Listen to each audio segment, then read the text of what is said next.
Operation করবে, আমার যেদিক দিয়ে বুলেটটা ঢুকছিল পিছন দিক দিয়ে মাংস দিয়ে বের হয়, ওটা ওরা ওয়াশ করে। আমাকে কোনো ধরনের অ্যানেস্থেসিয়া দেয়নি, কোনো ধরনের এটা অবশ করে মানে নেয়, অ্যানেস্থেসিয়া নাই, ওর মধ্যেই করতেছে। এর মধ্যেই করতেছে। আমি বারবার চিৎকার করে বলতেছিলাম, হাত পা রিকোয়েস্ট করতেছি ওদের যে পাটা একটু অবশ করে না, আমি আর সহ্য করতে পারতেছি না। এটা আমি হাত জোর করে রিকোয়েস্ট করতেছি। তখন এটা ওয়াশ করা শেষ হওয়ার পরে আমার পায়ে হাঁটুর নিচে পাটা যেহেতু ভাঙা, এটা টানা দিয়ে রাখতে হবে, এটার জন্য হাঁটুর নিচে আমার হাড়টা ছিদ্র করে, আচ্ছা, ড্রিল মেশিন দিয়ে ছিদ্র করে। কোনো ধরনের অ্যানেস্থেসিয়া দেয় নাই। অ্যানেস্থেসিয়া ছাড়া? হ্যাঁ, ডিরেক্টলি পাটা ধরছে, 2-3টা ডাক্তার আমার বুকের উপর চাপা ধরছে। আমি ওদেরকে বারবার হাত জোর করে রিকোয়েস্ট করছি, লাস্ট পর্যন্ত আমি বললাম যে আপনাদের পাহাগুলো ধরে বলতেছি, আমি আর নিতে পারতেছি না। আমি ওদেরকে একবার পাগুলো ধরে রিকোয়েস্ট করি যে আমি আর নিতে পারতেছি না, আপনি একটু অবশ করে নেন। তখন আমাকে একটা ডাক্তার বলে, চুপ কর, আন্দোলন করতে গেছিলে না?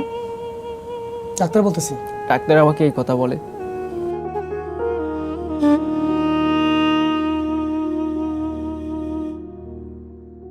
সালমান, তোমাকে তুমি করে বলছি, জি। কারণ তুমি আমার ছোট ভাইয়ের মতো। এই যে 3 মাসের ব্যবধানে নতুন একটি জিনিস তোমার সঙ্গে, তোমার শরীরের সঙ্গে সংযুক্ত হলো, কেমন লাগছে সেটা? এটা তো একটা অনাকাঙ্ক্ষিত ঘটনা, অপ্রত্যাশিত একটা ঘটনা। 3 মাস আগে আমি স্বাভাবিক জীবনযাপন করছিলাম, আর 3 মাস পর আমার পঙ্গুত্ব বরণ করতে হলো। এটা অস্বাভাবিক জীবন, মেন্টালি ট্রমার মধ্যেই লাইফটা লিড করছি। পরবর্তী জীবনটা কীরকম হবে সেটাও বলতে পারছি না। এই ক্র্যাচের ভার সহ্য করে হাঁটাচলা করা কি সম্ভব হয়? এখন এই স্ক্র্যাচ দুটোই একমাত্র সঙ্গী, এগুলোকে ভর করে সামনের দিকে যাওয়া লাগে। উইদাউট ক্র্যাচ হাঁটাটা এখনও পসিবল হয় নাই, আরও কিছুদিন সময় লাগবে। এটা আমি আরও বিস্তারিত জানতে চাইবো, তার আগে আমি একটু দর্শকের সঙ্গে কথা বলে নিই। ঠিক আছে। সুপ্রিয় দর্শক, আমাদের নিয়মিত শো মাই স্টোরি, আমন্ত্রণ জানাচ্ছি আমি মেহেদী হাসান সোমেন। বরাবরের মতো আমরা আপনাদের সঙ্গে নানাবিধ বিষয় নিয়ে আলোচনা করি। আমাদের সঙ্গে থাকে একজন অতিথি, আজকেও আছেন। যিনি আছেন তিনি একজন বীর যোদ্ধা, বৈষম্য বিরোধী ছাত্র আন্দোলনের অগ্রনায়ক, আহত বীর যোদ্ধা। আমরা তার গল্প শুনব। আমি সালমান একটু ছোটবেলার দিকে যাই। তোমার বেড়ে ওঠা কোথায়? আমার বেড়ে ওঠা ময়মনসিংহ জেলা তারাকান্দা থানায়। আচ্ছা, ওখানেই আমার বেড়ে ওঠা, ছোটো থেকে আমি ওখানেই পড়াশোনা করে ক্লাস এসএসসি পরীক্ষায় ওখানেই দিই। এসএসসি দেওয়ার পরে আমি ময়মনসিংহ সদরে নটরডেম কলেজে ভর্তি হই। ওখান থেকেই 2022 সালে এসএসসি কমপ্লিট করে দেন আমি এখন ঢাকাতে স্টে করছি। আচ্ছা, মানে এইচএসসি তুমি ময়মনসিংহে কমপ্লিট করেছো? হ্যাঁ, ময়মনসিংহ কমপ্লিট। আচ্ছা, ঢাকাতে আসলে কত সালের দিকে এটা? ঢাকাতে আসছি 22-এ, 2022-এ ভর্তি পরীক্ষা দিয়ে ওখানে চলে আসি। কোথায় ভর্তি পরীক্ষা দিলে? ভর্তি পরীক্ষা ফার্স্টে মেডিকেলের দিকে টান ছিল, বাট ওইটা হয়নি। চট্টগ্রাম ইউনিভার্সিটিতে চান্স হয়েছিল, বাট ওইখানে আমি অ্যাডমিট নেই নাই, বাট ওই ইউনিভার্সিটি আমার কাছে ভালো লাগেনি। আর তারপর আমি ঢাকাতে থাকার জন্য এখানে আমি তিতুমির কলেজে ভর্তি হই। আচ্ছা, তিতুমির কলেজে কিসে ভর্তি হলে, কোন সাবজেক্টে? অনার্সে হিস্ট্রি ডিপার্টমেন্ট, 22-23 সেশনে ভর্তি হই। আচ্ছা, ইতিহাসে। আমি যতদূর জানি তোমার একটা স্বপ্ন ছিল তুমি ডিফেন্সে জব করবা। জি, এক্স্যাক্টলি। মাতৃভূমিকে তুমি সার্ভ করবা একজন সৈনিক হিসাবে, বা এই আকাঙ্ক্ষাটা কেমন করে তৈরি হলো? মানে তুমি কেন আসলে ডিফেন্সের প্রতি মনোযোগী হলে? এটা আমাদের ছেলেদেরই একটা ড্রিম থাকে যে আমাদের বাইক চালাবো আর ডিফেন্সের জব, এই দুইটার প্রতি আমাদের একটা অ্যাট্রাকশন থাকে সবচেয়ে বেশি ছেলেদের। বেসিক্যালি ওখান থেকে আমার ড্রিমটা শুরু হয়। আচ্ছা, বাইকের প্রতি যেমন ড্রিম, আমার ডিফেন্সে জব করার একটা ড্রিম ছিল। আমি এসএসসির পর থেকে আমি ট্রাই করি যে ডিফেন্সে ঢোকার জন্য। ওখান থেকে ট্রাই করে ইভেন আমি কয়েকটা জায়গায় সফল হয়েছি, বাট আচ্ছা, সফল হয়েছে সেটা একটু শুনতে চাই। মানে কোন কোন সেক্টরে তুমি ইয়ে করলে? আমি 2022 সালে পুলিশে যখন কনস্টেবল নিয়োগ হয়, ওখানে আমি physical entrance test, written exam, viva. 2022-এ তুমি ইন্টারমিডিয়েট কমপ্লিট করে ফেললে, তখন তুমি পুলিশে? না, ওই সময় আমার এসএসসিটা পরীক্ষা সামনে 2-3 মাস বাকি ছিল। 2-3 মাস বাকি থাকার আগে এটা ওখানে পরীক্ষাটা দিই। ওই মানে ওটা কি বাসায় জানতো সার্কুলারটা দেখি নাকি নিজেরাই চলে গিয়েছিলে? বাসায় জানতে বলতে আব্বু বলছিল যে এক্সামটা দাও, দেখো কি হয়। এই আব্বুর কথাই আমি ওখানে এক্সামটা দিই। এক্সাম দেওয়ার পর আমি ফলপ্রসূ পাই। মানে যে তুমি written রিটেনে এ টিকে গেলে? হ্যাঁ, রিটেনে বাহ। টিকে। ওইটা শুনে আব্বু খুশি হয়। তারপরে ভাইবা ফেস করি পরের দিন। ভাইবাতেও অ্যালাউ হয়, ওইখানেও আম্মু খুশি হয়। বাট শেষে তারপরে ওই যে ওদের যে ফিজিক্যাল একটা হয় সেখানেও কি টিকে গেলে? হ্যাঁ, ওই 3 দিনের একটা ফিজিক্যাল ইন্ডুরেন্স টেস্ট হয়, এটা ফার্স্টে হয়। এটা ফার্স্টে হয়, ওখানে আমি অ্যালাউ হওয়ার পরে আমাকে রিটেনে বসতে দেয়। আচ্ছা, তো ওখানে রিটেনও তুমি একদম সাকসেসফুলি পার করে ফেললে। তারপরে ভাইবা বোর্ড ডাকলো তোমাকে? হ্যাঁ, ভাইবা তো তুমি মানে পার পেয়ে গেলে। হ্যাঁ, ভাইবাও আমি অ্যালাউ হই। তো চাকরিটা কোনো হলো না কেন? চাকরিটা এক্স্যাক্টলি কেন হলো না সেটার প্রশ্ন আমার এখনও আছে। কেন হলো না, এত মার্ক পাওয়ার 50 মার্কের পরীক্ষা হয়, সেখানে আমার 45 প্লাস, অলমোস্ট 50-র মতোই আমার মার্ক থাকবে। তার মানে তুমি সর্বোচ্চ মার্ক পেয়েছো? হ্যাঁ, সর্বোচ্চ মার্কের লিস্টে থাকার পর কেন হলো না সেটা আমার মনে আদৌ প্রশ্ন জাগে যে কেন জবটা আমার হলো না। আমার সহপাঠী, আমার যে ফ্রেন্ড ছিল আমার একই বেচের একই কলেজের, সে আমার থেকে কম নাম্বার পেয়ে সে এখনও জবটা করছে। ও, তাদের জব হয়ে গেছে তোমার সাথে কম নাম্বার পেয়ে? হ্যাঁ হ্যাঁ। আচ্ছা, তো তোমার কাছে কি মনে হয় না যে এখানে আসলে অন্য কোনো ঘটনা জড়িত? হ্যাঁ, মনের মধ্যে প্রশ্ন তো জাগেই যে এখানের মধ্যে কারণ অবশ্যই যেখানে কালো তুমি হাত পরপর আছে। 3টা পরীক্ষায় তুমি ভালো রেজাল্ট করলে এবং তুমি সর্বোচ্চ মার্ক পেলে, তারপর তোমার চাকরিটা হলো না, তোমার চাইতে কম নাম্বার পেয়ে তাদের চাকরি হয়েছে, তারা চাকরি করছে। হ্যাঁ, এখানে দেখা যায় আপনার স্পেশালি অনেকে কোটার মাধ্যমে চাকরি নিয়ে নেয়, আর জেনারেলি যারা চাকরি নেয় হয়তো কোনো লবিং ধরে, কোনো অথবা দুর্নীতির আশ্রয় নিয়ে, মোটা টাকা ঘুষ দিয়ে। হ্যাঁ, মূলত এটাই দুর্নীতির আশ্রয়ে তারা এই চাকরিগুলো নিয়ে নেয়। জীবনে প্রথম ধাক্কাটা তুমি দুর্নীতির কাছে হ্যাঁ, খেলে। দুর্নীতির কাছেই আমাকে হার মানতে হয়। তারপরে তুমি আবার কোথায় ট্রাই করলে? তারপর আমি নেভিতে ট্রাই করি। আচ্ছা, নেভিতেও আমাকে নেভির সলিডারে আমার 4বার পরীক্ষাতে, তার মধ্যে আপনার 2বারই রিটেন অ্যালাউ হই। ওখানে ভাইবা ফেস করতে গিয়ে আমাকে করে দেয়, বাদ করে দেয়। ও, ভাইবার থেকে বাদ পড়লে। ভাইবার থেকে বাদ পড়ার কোনো কারণ কি তুমি জানতে পেরেছো নাকি না সেখানে? রিজনটা আমি এখনো জানি না। লাস্টে ভাইবার সময় আপনার দেখা যায় ওখানে আমি 17 জন, আপনার হাজার হাজার থাকে ওইখানে যারা এক্সাম দেয়, ওখানে আপনার লাস্ট পর্যন্ত টিকে আসে। এই 2021 সালে নেভিতে আপনার রফিকুদ্দিন ভুঁইয়া স্টেডিয়ামে একটা মাঠ হয়, ওখানে যাই।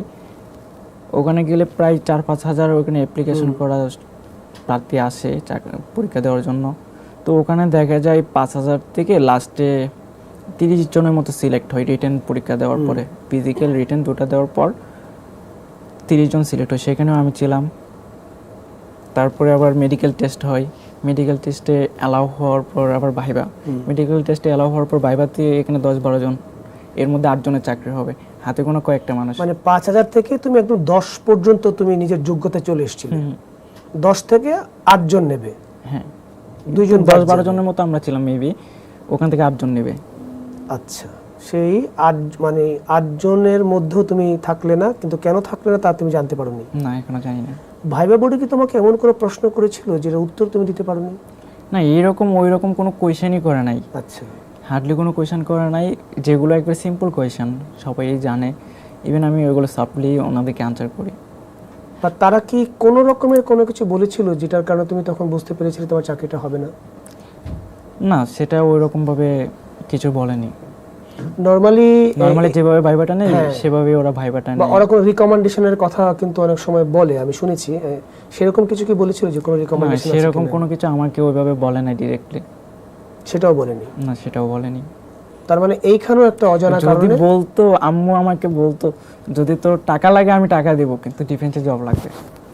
মানে আম্মুরও একটা ইচ্ছা ছিল যে ছেলে ডিফেন্সে জব করুক, স্বপ্ন ছিল একটা। হ্যাঁ, একটা অনেক বড়ই স্বপ্ন ছিল। তো 2বার তুমি স্বপ্ন ভঙ্গে মানে মধ্য দিয়ে আসলে জীবনে। তারপরে তুমি কিসের আশায় ঢাকায় আসলে? এখানে ঢাকায় আসা মূলত হচ্ছে আপনার, যখন দেখছি বারবার আমাকে ফেইলোর, কারণ আমাদের দেশে এত পরিমাণ দুর্নীতি হয় যেখানে এই দেশের থেকে কিছু একটা করার মতন অ্যাবিলিটি কোনো স্টুডেন্টের থাকে না ওই রকম। বেসিক্যালি আপনার মিডল ক্লাস ফ্যামিলি যারা আছে ওরা কখনো এই দেশে থেকে কোনো কিছু করতে পারবে না। এই জিনিসটা যখন আমার মাথায় ঢুকে পড়ে তখন আমি ওই সময় একটা সিদ্ধান্ত নিয়ে নিই যে আমি আর এই দেশে থাকবো না, 2022 সালে এটা, যে এই দেশে থাকবো না, কারণ এখানে থেকে আমি কিছুই করতে পারবো না।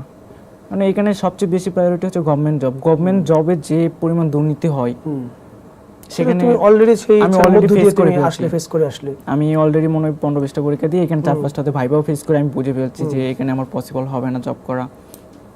তখনই আমার মাথায় ঢুকে পড়ে যে তাহলে আর এই দেশে থাকা যাবে না, যেভাবেই হোক আইএলটিএসটা কমপ্লিট করে বাইরে মুভ করতে হবে।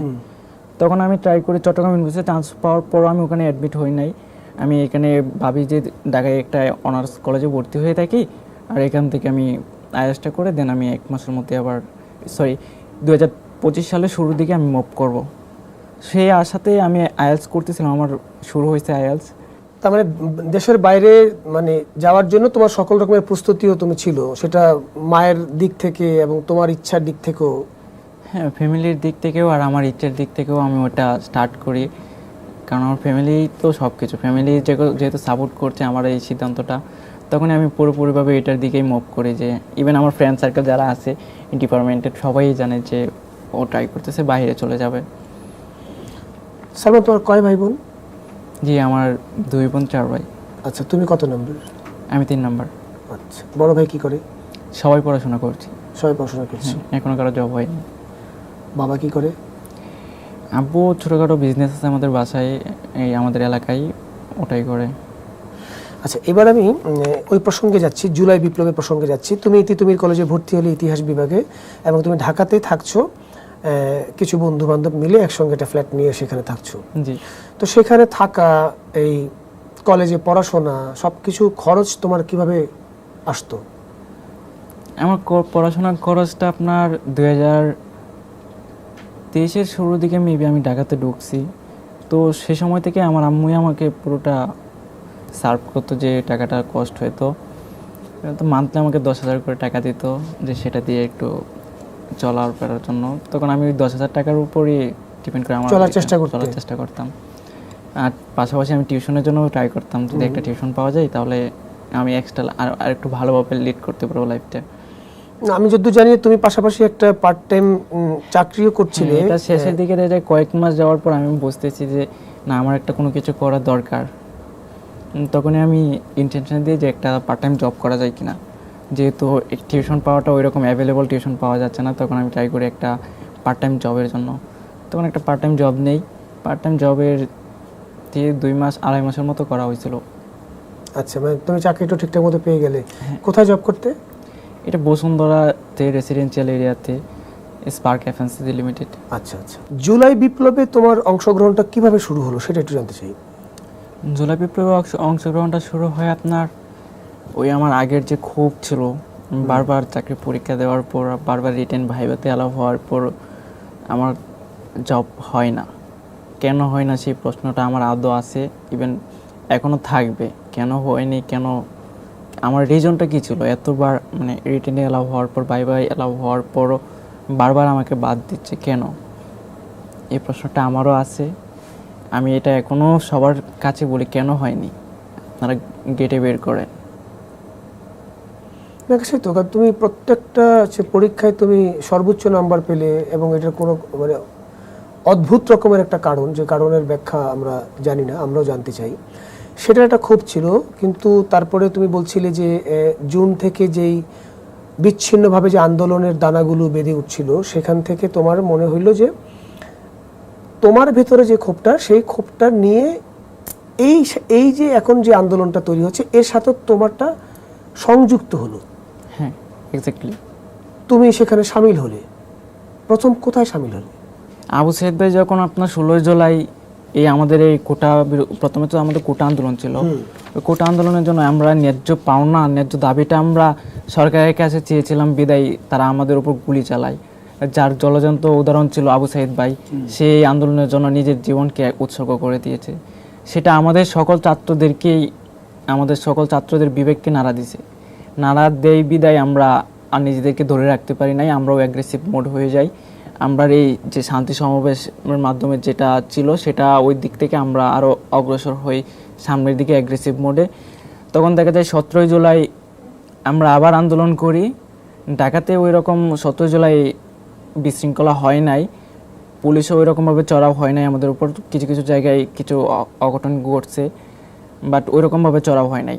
17 জুলাই আমাদের আন্দোলনের যে দাবিগুলো ছিল ওগুলো আবার ওরা বসে আবার মেনেও নেয়, অনেকগুলো 17 জুলাই মেনে নেয়, কিন্তু 18 তারিখ কিন্তু আবার মেনে নেয়। মানে কারা মেনে নেয়? সরকার মেনে হ্যাঁ নেয়? হ্যাঁ, এই তোমাদের 9 দফা দাবি ছিল। হ্যাঁ, আমাদের ওই সময় যে দাবিগুলো ছিল, মানে 17 জুলাই আপনার 4 দফা দাবি ছিল, ওই সময় 9 দফা ছিল। আচ্ছা, 9 দফা পরে হইলো? 9 দফা পরে হইলো। আচ্ছা, 17 পর্যন্ত তোমার ওই দাবিগুলো, এবং তারা সেটাকে মেনে নেওয়ার মেনে নেবে, এটা প্রথমে সন্ধ্যাবেলা 17 জুলাই সন্ধ্যাবেলায় তারা এটা জানায়, কিন্তু পরে দেখা যায় পরের দিন সকালবেলায় তারা আবার অন্যরকম কথা বলতেছে যে আমাদের দাবিগুলো ধাপে ধাপে মেনে নিবে।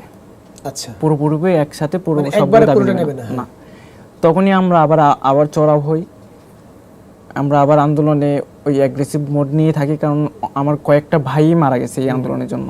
আমরা যদি আমাদের আন্দোলনকে সফল না মানে করতে পারি, অ্যাগ্রেসিভ বলতে তুমি আসলে যেটা বোঝাচ্ছ সেটা হচ্ছে অ্যাগ্রেসিভ বলতে যে আমাদের রক্ত ঝরে গেছে আন্দোলনে। পজিটিভ অর্থে যে আমাদের যেহেতু রক্ত ঝরেছে, আমার ভাইরা শহীদ হয়েছে, এবং আমাদের দাবিগুলি যৌক্তিক দাবি, হ্যাঁ, যৌক্তিক সেই দাবি। যৌক্তিক দাবিগুলো মানছে না বলে আমরা আমাদের দাবিটা আদায় করতে চাই। জি, এক্স্যাক্টলি। সেটা কোনো সহিংসতার মধ্য দিয়ে না, নিশ্চয়ই তোমরা সেই শান্তিপূর্ণ আন্দোলনটাই করছিলে, জি সেটাও তারা মানছে না। না, দফায় দফায় তারা নানা রকমের পায়তারা আশ্রয় নিচ্ছে। জি। আচ্ছা, হ্যাঁ, তারপরে মানে এই আপনার 17 জুলাই পর্যন্ত কিন্তু আমাদের আন্দোলনে আপনি কোথাও দেখতে পাবেন না যে আমরা একটা বাসে ভাঙচুর করছি কিংবা কোনো ভবনে কোনো সরকারি জায়গায় ভাঙচুর হয়েছে, কোথাও কিন্তু কোনো ধরনের ভাঙচুর হয় না। আমাদের ওই সময় কিন্তু প্রায় 7-8 জনকে শহীদ করে ফেলছে ওরা। ওই স্বৈরাচার সরকার কিন্তু আমাদের কয়েক ভাইকে মারার পরও আমরা ওই রকম ভাবে ওদের মানে ওদের তোমরা কোনো অ্যাকশনে যাই নাই ওই রকম। আমরা অ্যাকশন বলতে এটাই ছিল যে আমাদের মাথায় কনসেপ্ট একটাই ঢুকে গেছে যে ভাইয়েরা আমাদের রক্ত দিয়েছে, আমাদের এই দাবি ন্যায্য দাবি, আমরা এই দেশের নাগরিক হিসেবে আমাদের এটা দেশ থেকে আমরা প্রাপ্য, আমরা এটা আমার দেশ থেকে আমরা পেতেই পারি না, এটা আমাদের ন্যায্য অধিকার। একজন রাষ্ট্রের নাগরিক হিসেবে এই মৌলিক অধিকারের মধ্যে এগুলো পড়ে। এবং সেটা তোমরা মানে ব্যাপারটা এরকম না যে আমি অধিকার চাচ্ছি, এটা আমার দরকার, আমাকে দিয়ে দাও। না, এটা তোমরা মেধার লড়াইয়ে লড়ে জয়ী হয়ে সেই দাবিটা চাচ্ছ, এমন না যে আমাকে বাসায় এসে দিয়ে যাও, সেটা তো না নিশ্চয়ই। তো সেইটা তারা মানছিল না সেই মুহূর্তে। হ্যাঁ, সেই মুহূর্তে এই জিনিসটাও তারা মানতে নারাজ বিদায় 18 জুলাই আমরা আবার রাজপথে নামি। 18 জুলাই রাজপথে নামার আগে আমার একটা হিস্ট্রি আছে। 18 জুলাই আন্দোলনটা ব্যাপকভাবে প্রসার করবে, যেটা আমরা অনুধাবন করে ফেলছি আগেই, যে ওরা আমাদের উপর চড়াও হয়ে গেছে অনেক জায়গায়। তখন ওই দিন সকালবেলা যখন আন্দোলনে বের হব, ওই সময় মাথায় একটা ক্লিপ ঢুকে গেছে যে আমি যে আন্দোলনে যাচ্ছি, আজকে তো ফায়ারিং অনেক বেশি হচ্ছে, তো এখানে গেলে আমিও যে গুলি খাবো না এটার কোনো গ্যারান্টি নাই, আমার গুলি খেতেই হবে। আর আমি যাচ্ছি লড়াই করতে। ওই সময় একটা লড়াকু মনোভাব ছিল সবার, কারণ ওরা আমাদের যে ন্যায্য দাবিগুলো তাই সেগুলো কিন্তু কোনোভাবেই মেনে নিচ্ছে না। একটা কথা দিয়ে আরেকটা কথা ডেকে রাখছে না, সে আবার মানে নির্বিচারে হচ্ছে গুলি করে আমার ভাইদের হত্যা করছে। এই জিনিসটা যখন আমার মাথায় ঢুকে, তখন আমি এই 18 জুলাই সকালবেলায় 10:30টার সময় আমার ফ্রেন্ড নাফিস, রাফিয়ান, ওদেরকে বলে চল। আমি যে আগে আন্দোলনে গেছিলাম ওইগুলো আমার ফ্ল্যাটমেট যারা ছিল কাউকে জানাইনি। আচ্ছা, কারণ এগুলো যদি জানে ওরা, তাহলে যদি বাসায় করে তাহলে ওর বাসায় সমস্যা করবে। তোমার বাসা তো নিশ্চয়ই কেউ জানতো না? না, আমি আন্দোলনে যাইতাম এটা কাউকে জানাইনি ওইভাবে। তো 16 জুলাই 17 জুলাই আন্দোলন করছি, এটা ওরা জানতো না। তখন 18 জুলাই ওদেরকে বলতেছি সকালবেলা ঘুম থেকে উঠে যে চল সবাই আন্দোলনে যাই।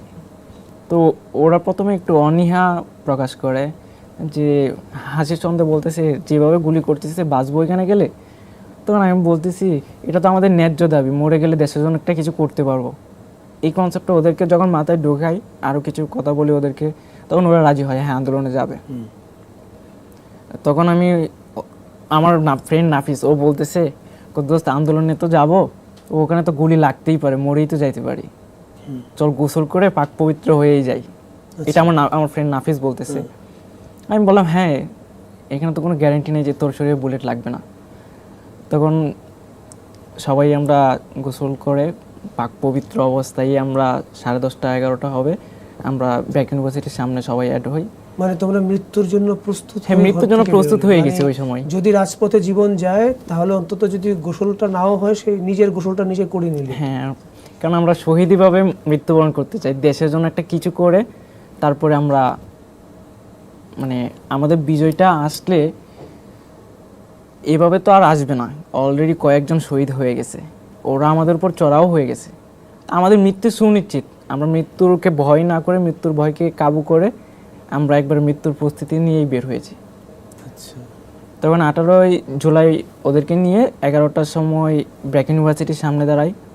ওখানে আমরা প্রথমে ওই শান্তিপূর্ণভাবে ওই তো প্রায় 300-400 হবে আমরা অবস্থান করি। 300-400 জন অবস্থান করার সময় দেখা যায় পুলিশ আপনার কানাডিয়ান ইউনিভার্সিটির পাশ থেকে আইসে আমাদের উপর চড়াও হয় যে আমাদেরকে এখানে দাঁড়াতে দিবে না, এটা কোনো কারণ ছাড়াই তোমরা? কোনো কারণ ছাড়া। আমরা ওইখানে ব্রেকের সামনে একবার সুন্দরভাবে দাঁড়ানো, তো ওরা আইসা বলতেছে যে সরে যাওয়ার জন্য। তখন আমরা সরে যাইনি, হুটার তারা ওইখানে টিয়ার শেল মেরে পিছিয়ে পড়ে আমাদেরকে ছত্রভঙ্গ করার জন্য। তো টিয়ার শেল যখন মারে তখন আমরা ভিতর এই জায়গাটা ছেড়ে এই পিছনে, কারণ টিয়ার শেলের ধোঁয়াই চোখ মুখ দিয়ে কিন্তু চলে আর চোখ দিয়ে পানি পড়ে, তাকানো যায় না। তাকানো যায় না। আবার টিয়ার শেলের ধোঁয়ায় কিন্তু অনেকের চোখ চলে গেছে। তো আমরা টিয়ার শেল যখন মেরে দেয় তখন আমরা একটু পিছু হটি, পিছনে যাইতে চাই, কিন্তু ওরাও মানে না। আমরাও একটু চড়াও হই, কেন টিয়ার শেল মারলো, আমরা তো এখানে শান্তিপূর্ণভাবে অবস্থান করেছি। তখন ওরা কিছু রাবার বুলেট মারে, তখন আমরা ক্ষিপ্ত হয়ে ওদের উপরও চড়াও হই। ওদের উপর চড়াও হলে ওরা এক সময় দেখা যায় বেশি পরিমাণে রাবার বুলেট মানে অনেককে আহত করে ফেলতেছে। তখন ওরা আমাদের ধাওয়া দিতে থাকে, তখন আমরা ব্রেকের ভিতরে ঢুকে পড়ি। ব্রেকের ভিতরে ঢুকে পড়লে দেখা যায় ব্রেকের যে দরজাটা ছিল ওইটা লক করে দেওয়া হয়। ব্রেকের দরজাটা লক করে দিলে ওইখানে দেখা যায় 2জন পুলিশ ছিল। 2জন পুলিশ আপনার ভিডিওতে হয় অনেকেই দেখছেন যে 2জন পুলিশ ব্রেকের যে মেন গেটটা ছিল, মেন গেটে ফটক দিয়ে ভিতরে পিস্তল ঢুকে শুট করে। ওখানে যখন শুট করে ওরা ওখানে ব্রেক ইউনিভার্সিটির ভিতরে ঢুকে গেল ওরা? ইউনিভার্সিটি ভিতরে ঢুকতে পারে নাই, লক করে দিছিল। আচ্ছা, লক করে দেওয়ার পরে আমরা ভিতরে চলে যাই। আমরা তো ভিতরে হইচই হচ্ছে, আমরা ওইখানে অনেক স্টুডেন্ট। তখন ওরা ওইখান থেকে আমাদেরকে লক্ষ্য করে এই আপনার ফটক দিয়ে পিস্তল ঢুকে ওইখানে ফায়ার করে, রিয়েল বুলেট, লাইভ বুলেটে ফায়ার করে। ও তার মানে এতক্ষণ ওরা রাবার বুলেট করছে, এখন ওইটা বাদ দিয়ে এখন লাইভ বুলেটে চলে গেছে। ওই সকাল 10:30 11টা হবে এরকম। তো লাইভ বুলেট যখন ইউজ করতেছে ওই সময় একটা লাইভ বুলেটের আঘাতে আপনার ব্র্যাক ইউনিভার্সিটি বাসের ড্রাইভার ছিল উনি, ওনার বুকে লাগে, তো উনি জায়গায় স্পট ডেথ। আচ্ছা, ওই জিনিসটা আমরা ওইখানে স্টুডেন্ট যারা ছিল কেউ মেনে নিতে পারে নাই। তখন 18 তারিখ আমাদের ইন্টারনেট সংযোগটা ছিল, তখন আমরা সবাই পোস্ট করে যে ব্রেকে এমন ঝামেলা হচ্ছে, তো তোমরা আশেপাশে যারা আসো ব্রেকের দিকে আসো। তখন এটা বলার পরে আমাদের এই অ্যানাউন্সটা যখন পাওয়া যায় তখনই আপনার ইস্ট ওয়েস্টের স্টুডেন্টরা আর ইম্পেরিয়াল কলেজের যে স্টুডেন্ট ছিল ওরা আপনার ওই রামপুরার দিক থেকে এদিকে চলে আসে সবাই। তো ওরা এদিকে চলে আসলো, ওরা কাভার দেয় আমাদেরকে, আমরা ওইখান থেকে ভিতর থেকে বের হতে সাহস পাই। তখন আমরা ভিতর থেকে বের হয়ে পড়ি। বের হওয়ার পরে আপনার আমরা পুলিশের ওপর চড়া হই। পুলিশের ফায়ারকে তখন আমরা তোয়াক্কা না করে আমরা সামনের দিকে যাই। ওরা এক সময় যে দেখতেছে না, ওদেরকে বুলেট দিয়েও আমরা আটকাইতে পারতেছি না, তখন ওরা কানাডিয়ান জীবন রক্ষাতে কানাডিয়ান ইউনিভার্সিটির ভিতরে ঢুকে পড়ে। আচ্ছা, তো ভিতরে ঢুকে পড়লে দেখা যায় আমরা ওদেরকে ওইদিকে দাওয়া দিই, তো ওরা উপরে একবারে ছাদে চলে যায়। আমরা ওই পর্যন্তই যেতে চাইছিলাম যে ওদেরকে আমরা ধরবো, কেন আমাদের উপরে এভাবে চড়া হয়েছে, কেন আমার বাইকে হত্যা করলো। ওরা ছাদে যায় লক করে দেয়, ওই ব্রাস্ট ফায়ার করতেছে, আর উপরে আমাদের চাইতে দিচ্ছে না, ওইখান থেকে ব্রাস্ট ফায়ার করতেছে। তখন আর ওইদিকে কিছু করি নাই। পরে আমরা ওইখান থেকে সেফটি ইউজ করে আমরা নিচে নেমে আসি। আবার নিচে এসে আবার রাস্তায় অবস্থান নেই। তারপর দেখা যায় যে ওদেরকে যখন ভিতরে আটকানো অবস্থায় তারা কিন্তু আমাদের হাতে বন্দী হয়ে গেছে। ওরা তো আর বের হওয়ার কোনো অপশন নাই ওদের, একবারে কানাডিয়ান ইউনিভার্সিটি ছাদে চলে গেছে। বের হওয়ার যখন অপশন নাই তখন ওদেরকে বাঁচানোর জন্য আরও কিছু পুলিশ আসলো। আপনার রামপুরার মেরুলপাড় বাস স্ট্যান্ড থেকে একটু সামনে হাতিঝিল যাইতে যে রাস্তাটা, ওই রাস্তা দিয়ে আইসা ওরা ওইখান থেকে ফায়ার করা শুরু করছে। আচ্ছা, ওইখান থেকে যখন ফায়ার করতেছে তখন ফায়ার করার সময় অনেকে ওরা ছোড়াগুলি ছুটতেছিল আর আপনার রাবার বুলেট ছুটতেছিল আর টিয়ার শেল ছুটতেছে, কাউকে ওই রকম থাকতে দিচ্ছে না। তারপর আমরা ওইখানে প্রায় ওই সময় 2-3 হাজার স্টুডেন্ট ছিল ব্রেকের সামনে, ওই সময় বাজে 12টা। তো ওদেরকে বাঁচানোর জন্য, ওদেরকে ওইখান থেকে নিয়ে যাওয়ার জন্য ওইখান থেকে ওরা ফায়ার করতে থাকে। ফায়ার করলে একসময় দেখা যায় ওরা এত পরিমাণ ফায়ার করতে, টানা 2 ঘন্টা ফায়ার করছে ওই জায়গা থেকে। ওদেরকে আমরা আর কোনোভাবেই আটকাতে পারতেছি না। তখন আমার মাথায় একটা প্ল্যান আসে যে আমার বাসাটা যেহেতু এখানে, একটা কিছু করা লাগবে বলতে এখন এরা এই দিক থেকে মেন রোড থেকে ফায়ার করছে, এদের পিছন থেকে যায় ওদেরকে অ্যাটাক করতে হবে। যদি আমরা ওই পিছন থেকে যাই ওদেরকে একটু ভয় দেখাতে পারি তাহলে এই জায়গাটা ছেড়ে দিবে। তখন আমি যেহেতু আমার বাসাটা এখানে, আমি গলিগুলো চিনি কোন দিক থেকে গেলে আমি আমার ওইখানে যারা স্টুডেন্ট আসছিল তো আমি বললাম তোমরা আমার সাথে চলো। ওইখানে ওই সময় আমি 50-60 জনকে নিয়ে মেইন রোড থেকে আপনার এই পশ্চিমের জামে মসজিদের এদিক দিয়ে একটা গলি আছে, ওই গলির দিক দিয়ে ঢুইকা আপনার লেক পার দিয়ে আইসা ওদের পিছন দিকে কিছু অ্যাটাক করি। পিছন দিক দিয়ে যখন ওদেরকে আপনার ইট পাটকেল মারা শুরু করি তখন সামনে থেকে মারতেছি, এদিক থেকে মারতেছি, দুই দিক থেকে ওরা ভয় পেয়ে যায়। ভয় পেয়ে যাওয়ার পরে ওরা এখান থেকে পালাই যায়, আমাদের দিকেও ফায়ার করে, এদিক থেকে ফায়ার করতে করতে ওরা পলায়। তো পলায় যাওয়ার পরে ওইদিকেও পুলিশ নাই, মানে রাস্তার দুই পাশে পুলিশ নাই, ওরা একবারে ফায়ার করতে করতে ক্লান্ত। তখন আপনার সেনাবাহিনীর হেলিকপ্টার, পুলিশের হেলিকপ্টার, র্যাবের হেলিকপ্টার, কয়েকটা 4-5টা হেলিকপ্টার নিয়ে চলে আসে যে ওই কানাডিয়ান ইউনিভার্সিটির উপরে যে পুলিশগুলো আছে ওদেরকে উদ্ধার করার জন্য। আমরা ওই সময় নিচে অবস্থান করছিলাম, আমরা বারবার বলছি না এরা আমাদের কাছে আত্মসমর্পণ করতে হবে, আমরা এদেরকে ছাড়বো না, এরা আমার ভাইদের হত্যা করছে, আমরা এদেরকে এভাবে ছাড়বো না, হয় আমাদের কাছে আত্মসমর্পণ করতে হবে। তখন ওরা উপর থেকে হেলিকপ্টার দিয়ে বারবার আসতেছে, দেখতেছে পরিস্থিতি, দেখতেছে কীরকম। তো এক সময় দেখা যায় সেনাবাহিনীর হেলিকপ্টার আর পুলিশের হেলিকপ্টার মিলে ওদেরকে এখান থেকে রেস্কিউ করে নিয়ে যায় রেস্কিউ টিম এসে। ইভেন ওই সময় আপনার কানাডিয়ান ইউনিভার্সিটির ছাদ থেকে কিন্তু আপনার যে পুলিশগুলো ছিল ওরা নিচে আবার স্যালুট দিচ্ছে আমাদেরকে, মাপ চাইতেছে অনেকে হাত জোর করে যে তাদেরকে ছেড়ে দেওয়ার জন্য।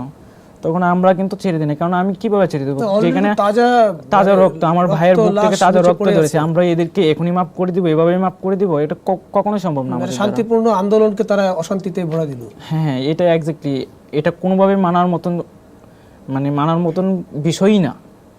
সে 2 ঘন্টা আগে আমার ভাইয়ের বুক থেকে তাজা রক্ত জড়াইছে, তখন ওইখানে ইস্ট ওয়েস্টের একটা যে ছেলে ছিল ওই ছেলেটাকে ছুঁয়ে সবাই শপথ করে যে হয় মরলে রাজপথে মরবো, না হয় রাজপথ থেকে এটার যে সলিউশন আছে সলিউশনটা নিয়ে আমরা বাসায় ফিরবো। এই মেরুল বাড্ডা বাস স্ট্যান্ডের সামনেই ওর লাশটা ছিল একটা টলিতে, ওই সবাই ওই লাশটাকে নিয়ে শপথ করে। ওই সময় রেস্কিউ টিম ওদেরকে নিচ্ছে আর আমরা ওটা নিয়ে শপথ করছি যে আমরা কোনো মতে রাস্তা ছাড়বো না। তো ওই সময় দেখা যায় রেস্কিউ টিম ওদেরকে নিয়ে যায়, আমরা ওইখানেই ছিলাম। তারপর দেখা যায় আপনার রামপুরা ওভারব্রিজে, রামপুরা যে ব্রিজটা আছে ওই ব্রিজ থেকে আপনার ফায়ার করতেছে। তখন আমাদের কাছে খবর আসে যে এখান থেকে বেশি ফায়ার হচ্ছে, তো তোমরা সামনের দিকে যাও। তখন আমরা ওইখান থেকে আবার রামপুরা ওভারব্রিজের দিকে যাই।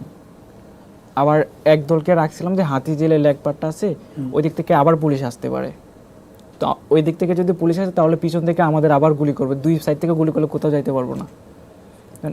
আমরা একটা দল ওইখানে রাখি আর আরেক দল আমরা রামপুরার দিকে যাই, যে ওইখানে যে কিছু স্টুডেন্ট আছে ওদের ভাগ করে তোমরা। এটা আন্দোলনটা আপনার ওইখানে আমরা কিছু স্টুডেন্ট ছিলাম, আমরা দ্বারা করে এটাকে মানে সামনে থেকে নেতৃত্ব দিই, কারণ আপনার কৌশল ছাড়া কিন্তু আমাদের তো হাতে অস্ত্র নাই, আমাদের লাঠি আছে আর ইট পাটকেল, এছাড়া আর কোনো কিছুই নেই আমার হাতে। তো ওদেরকে যদি আমরা মানে প্রোটেস্ট করতে চাই তাহলে কিন্তু আমাদের কৌশলগতভাবে প্রোটেস্ট করতে হবে। সেই প্রেক্ষিতে কিন্তু আমাদের গলিতে আমরা অবস্থান করি, রাস্তাতেও অবস্থান করি, যাতে ওরা আমাদের উপর ওইভাবে চড়াও না হতে পারে। তখন রামপুরার দিকে একটা টিম যায় আর একটা টিম আমরা এখানে থাকি। ওই সময় দেখা যায় ওরা আর কোনো দিকে ঢুকতে পারতেছে না, বারবার হেলিকপ্টার দিয়ে দেখতেছে, পরিস্থিতি দেখতেছে। তো সন্ধ্যা পর্যন্ত পরে আর ওইরকমভাবে অ্যাটাক করে না। এর মধ্যে কিন্তু আপনার নতুন বাজারের দিকেও খবর পাইলাম যে আইইউবি, তারপরে এআইইউবি, এনএসইউ, ডিআইইউ এখানে অনেকজন শহীদ হয়ে গেছে। এই জিনিসটা আবার আমাদেরকে আরও নাড়া দেয়। তখন আমরা একবার চাইছিলাম যে আমরা ওই স্পটে যাব, কিন্তু ওই স্পটে যাওয়ার মতন অ্যাবিলিটি ছিল না। মধ্যবাড্ডাতে আবার পুলিশের একটা ব্যারিকেড ওইখান থেকে ফায়ার করতেছে। তো আমরা চাইছিলাম যে ওদেরকে প্রোটেস্ট করার জন্য আমরা যাই, এখান থেকে 2000 স্টুডেন্ট আমরা ওইদিকে যাই, কিন্তু সেটা আর করতে পারি নাই, মিডিল বাড্ডাতে ওরা আটকাই দেয়। তো ওইখান থেকে আমরা ব্রেকের সামনে ছিলাম। ওই সময় আবার দেখা যায় যে টিভি সেন্টারে আগুন ধরিয়ে দেয়। আসলে টিভি সেন্টারে আমরা স্টুডেন্টরা কেউ ওইরকমভাবে আগুন ধরাই নাই, আমি নিজে ওইখানে ছিলাম না, তবে আমি যতটুকু আমার ফ্রেন্ড সার্কেল থেকে নিয়েছি যে ওইখানে টিভি সেন্টারে যে আগুনটা ধরাইছিল এটা আমাদের স্টুডেন্টরা করে নাই, এটা আউট কেউ হয়তো করেছে, যেটা পরবর্তীতে ব্লেম আসছে যে স্টুডেন্টরা এটা করছে। আর এক্স্যাক্টলি আমি ক্লিয়ার করে বলতে পারি যে এটা স্টুডেন্টদের কাজ না। না, স্টুডেন্ট এটা কেন করবে? তাদের তো স্টুডেন্ট দাবি এটা কোনো আসলে কারণ আমাদের এটা না। শান্তিপূর্ণ একটা ছিল, এটা আমরা শান্তিপূর্ণ আন্দোলন এবং রাষ্ট্রীয় কোনো কিছু আমরা নষ্ট রাষ্ট্রীয় করব সম্পদ কখনোই না। হ্যাঁ, তো ও শিক্ষার্থীরা তো রাষ্ট্রীয় সম্পদ মানে ধ্বংস করার জন্য আন্দোলনের নামে নেই। না। এইটা নানা দিক থেকে এই ধরনের কমপ্লেন আসতেছিল যে এই বিটিভিতে আগুন দেওয়া, মেট্রো রেল পোড়ানো, এগুলো পরবর্তীতে আমরা বিভিন্ন নিউজে দেখেছি এগুলো আসলে অন্য আরেকটি পক্ষের কাজ। জি। যারা করে তারা ছাত্রদের উপর সেই দোষারোপটা দিচ্ছে। তো তোমরা হচ্ছে তখন ওই 18 তারিখে রামপুরার ওই জায়গা থেকে শুরু করে বাড্ডা পর্যন্ত এই অংশটার মধ্যে তোমরা বিচরণ করছিলে? হ্যাঁ, এক্স্যাক্টলি। ওই সময় দেখা যায় আপনার সন্ধ্যার দিকে আমি বাসায় যাই, বাসায় গিয়ে আবার দুপুরে খাবারটা খেয়ে আবার 7টার দিকে আবার আসি, কারণ ওই সময় আরো 7টার সময় ফায়ার হইতেছে। সন্ধ্যা 7টার দিকে ফায়ার সন্ধ্যা হচ্ছে? 7টার সময় ফায়ার মানে হইতেছে, ক্রমশ ফায়ার হচ্ছে? ফায়ার ডিরেক্ট ফায়ার করতেছে এখন। তখন আবার আমরা বের হই, আমার ফ্রেন্ড নাফিস, রাফিন ওদেরকে নিয়ে বের হই সন্ধ্যা 7টার দিকে। 7টার দিকে নিচে যায় দেখতেছি টিভি সেন্টারের যে ওভারব্রিজটা, রামপুরা ওভারব্রিজ, ওই রামপুরা ব্রিজটার ওপর থেকে বিজিবি আর পুলিশ ফায়ার করতেছে। তো বিজিবি আর পুলিশ যখন ফায়ার করতেছে তখন আমরা সামনে থেকে প্রোটেস্ট, একবারে সবার সামনে থেকে প্রোটেস্ট করতেছিলাম। তখন প্রোটেস্ট করার সময় 2-3 জনের পায়ে গুলি লাগে। একটা ছেলে ছিল মেহেদি, সে আমাদের তিতুমির ক্যাম্পাসের সামনেই ফুলের দোকানে কাজ করতো, সে ওখানে আন্দোলনে ছিল 18 জুলাই। তো 18 জুলাই ও রাত 8টার সময় ওর গুলিটা লাগে, সামনের দিক থেকে লাগা পিছন দিক দিয়ে বের হয়, ওর হাড় 6 ইঞ্চি চলে গেছিলো। বিজিবির ফায়ার ছিল এটা। তার মানে এটা তো স্বাভাবিক না, স্বাভাবিক অস্ত্র অবস্থা তারা নাই। ব্যবহার করে নাই? স্বাভাবিক নয়, 6 ইঞ্চি হাড় চলে গেছে। ও এখন মনে নিটুর থেকে কয়েকদিন আগে রিলিজ নিছে, এখন মনে হয় গণস্বাস্থ্য কেন্দ্রতে আছে। ওর পাশাপাশি আরও 2-3টা ছেলের পায়ে বুলেট লাগে।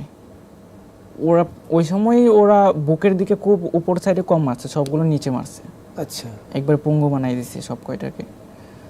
ওই সময় রাত 8টা-9টার সময় ওইখানে 3 থেকে 4 জন হবে, ওদের পায়ে গুলি লাগে।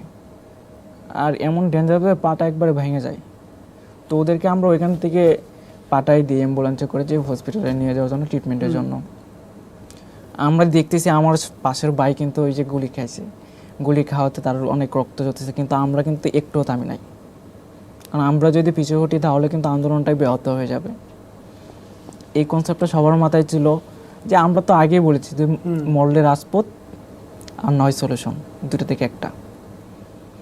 তখন ওদেরকে আমরা পিছনে দিয়ে আমরা সামনের দিকে আরও অগ্রসর হই, সামনের দিকে যাইতে চেষ্টা করি। তো আমরা ওদেরকে প্রোটেস্ট করতেছিলাম, ওরা ফায়ার বেশি করতেছে। রাত 11:30 পর্যন্ত ওইখানে ফায়ার করছে ওরা, আমরা 11:30 পর্যন্ত প্রোটেস্ট করছিলাম। তো এক সময় শরীর এত পরিমাণ ক্লান্ত হয়েছে আর পারতেছি না, তখন আমার চয়ন ভাই বলতেছে বাসায় চলে যাই আজকের মতো। ওরা যখন মানে আমি জানতে চাচ্ছি যে ওরা যখন তোমাদেরকে ক্রমশ ফায়ার করে যাচ্ছে, তোমরা কিভাবে প্রোটেকশন নিতে? তো এলোপাথারি গুলি করতে? প্রোটেস্টটা হচ্ছে আপনার এই যে ঢিল মারছিলাম আমরা ওদের উপর, ইট পাটকেল চুড়ে মারতেছিলাম। কিন্তু একবারও মনে হয় না যদি একটা গুলি তোমার বুকে এসে লাগে বা তোমার বুক থেকে?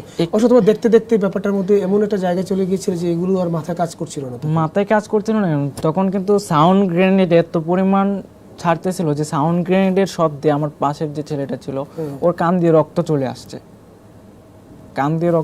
ওকে 2 জন ধরে পিছনে নিয়ে গেছে। অনেকে সাউন্ড গ্রেনেডের ইতে আপনার পায়ের লিগামেন্ট ছিঁড়ে গেছে, সাউন্ড গ্রেনেডটা একবার কাছে পড়ছে হয়তো, যেন পায়ের লিগামেন্ট ছিঁড়ে গেছে। তো এমনও হয়েছে, এগুলো দেখার পরও কিন্তু আমরা সব রকমের অস্ত্র তারা ব্যবহার করছে, সব ধরনের অস্ত্র ওরা ব্যবহার করছে।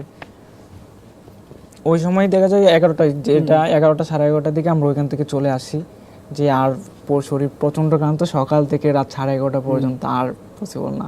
তখন বাসায় এসে ফ্রেশ হয়ে খাওয়া দাওয়া করি, তখন আবার রাতে আরেক নিউজ শুনি যে রেড দিচ্ছে পুলিশ প্রত্যেকটা বাসায়। আচ্ছা, তখন আবার ভয় লাগতেছিল যে আমরা তো ওইখানে আন্দোলনে ছিলাম, সক্রিয়ভাবে অংশগ্রহণ করছি, তো এটা তো ওদের কাছে হয়তো অনেক ফুটেজ নিছে ওরা, তো ওদের কাছে আছে, ওরা আমাদের উপর ব্রেক পাশেই যেহেতু আমাদের ফ্ল্যাটটা, তো ওরা আসতেই পারে। তখন চয়ন ভাই আমাকে বলতেছে যে সবাইকে ডাকো, একটু কথা আছে। তো তখন সবাই আসি, তখন বলতেছে যে রাতে পুলিশ রেড দিতে পারে, তো আমরা গেটটা লক করে দিয়েছি, লাইটমেন্ট সব অফ করে দাও, যে বাসায় কেউ নাই, বাসা খোলার কোনো প্রয়োজনই নাই, দরজা খুলবো না, কেউ আসুক কোনো মতে দরজা খোলা যাবে না। তখন আমরা সবাই রুমের লাইটগুলো অফ করে দিই, একবার দরজা লক করে দিই যাতে আর খোলা যায় না। তখন আল্লাহর রহমতে ওই সময় আমাদের বাসায় আর পুলিশের রেড দেয় না 18 জুলাই। 19 জুলাই জুম্মার নামাজ পড়ি আমরা সবাই, নাফিস, রাফিন, চয়ন ভাই সবাই পড়ি। আমার রাফিন নাফিস ওরা আগে চলে যায়, বললো যে তুই আয় নামাজ পড়তে। তো আমি একটু পরে ওদের পরে বের হয়েছিলাম। আমি বের হয়ে পশ্চিমেরও জামি মসজিদে যাই, আর ওরা গেছিলো পাশের আরেকটা মসজিদে। তো ওই জামি মসজিদে যখন নামাজ পড়ছিলাম, নামাজের সময় ফায়ারের আওয়াজ শুনতেছিলাম। আমার প্রচণ্ড রাগ উঠতেছিল যে নামাজের সময়টা অন্তত পক্ষে ওরা স্টপ দিতে পারতো, ওই সময়টাও ওরা স্টপ দেয় নাই। তারপর নামাজটা শেষ করে আমি যখন ফায়ারের শব্দ শুনতেছি তখন আমি রাস্তার দিকে যাই, কি হচ্ছে, এই নামাজের সময় কেন এইভাবে গুলি করতেছে। তখন যখন আমি রাস্তার দিকে যাই তখন দেখি রামপুরা ওভারব্রিজ থেকে 19 জুলাই রামপুরা ওভারব্রিজের উপর থেকে 30-40 জন বিজিবি আর 10-15 জন হবে আপনার পুলিশ, ওরা ওইখান থেকে ফায়ার করতেছে। তখন একবারে সামনে ফ্রন্ট লাইনে চলে যাই। যখন সামনের দিকে যাই ওখানে আপনার ওদেরকে আমরা বলছি চলো সামনের দিকে যাই। আমার কয়েকটা ফ্রেন্ড ছিল, আরও স্টুডেন্ট কিছু ছিল, ওরা এসে বলতেছে ভাই সামনের দিকে চলেন, সামনের দিকে চলেন। তখন আমি সামনের দিকে যাই, আবার ওরাও যখন করতেছে ওদেরকে প্রোটেস্ট করার জন্য আমরাও ইট পাটকেল মারছিলাম।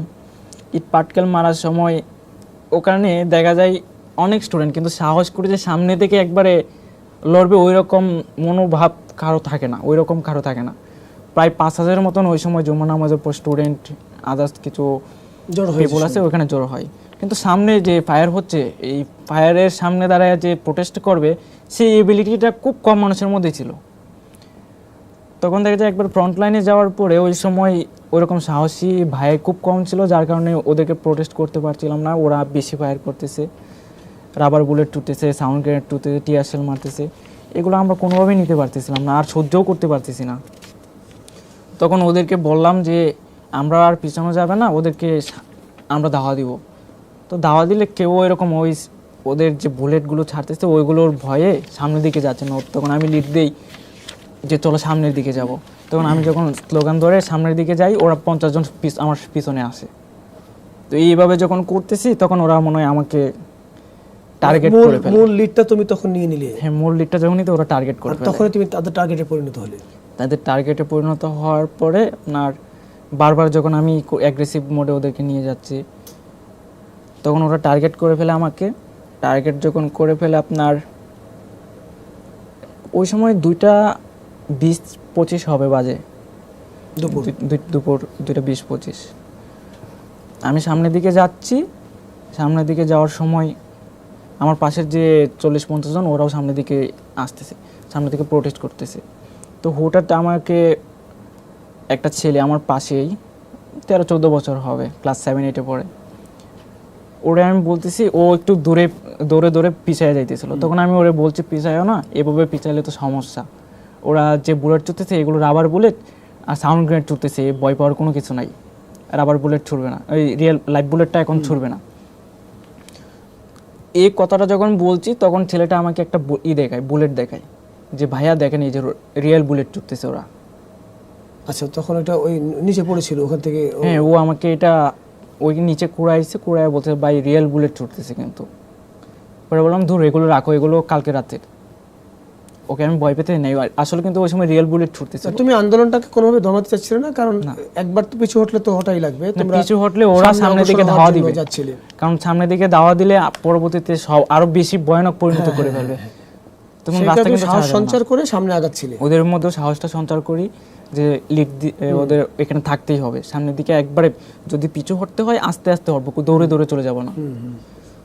তখন কিন্তু ওই ছেলেটা আমাকে দেখে ভাই রিয়েল বুলেট টুতেছে, আমরা একটু পিছনে যাইতে পারি এখন। পরে বললাম না, পিছনে যাওয়া যাবে না।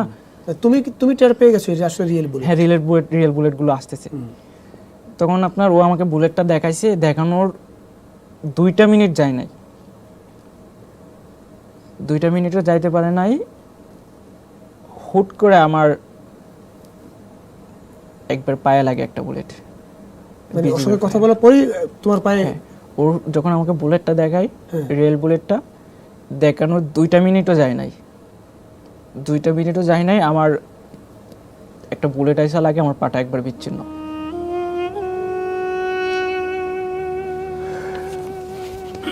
কোন পায়ে লাগলো?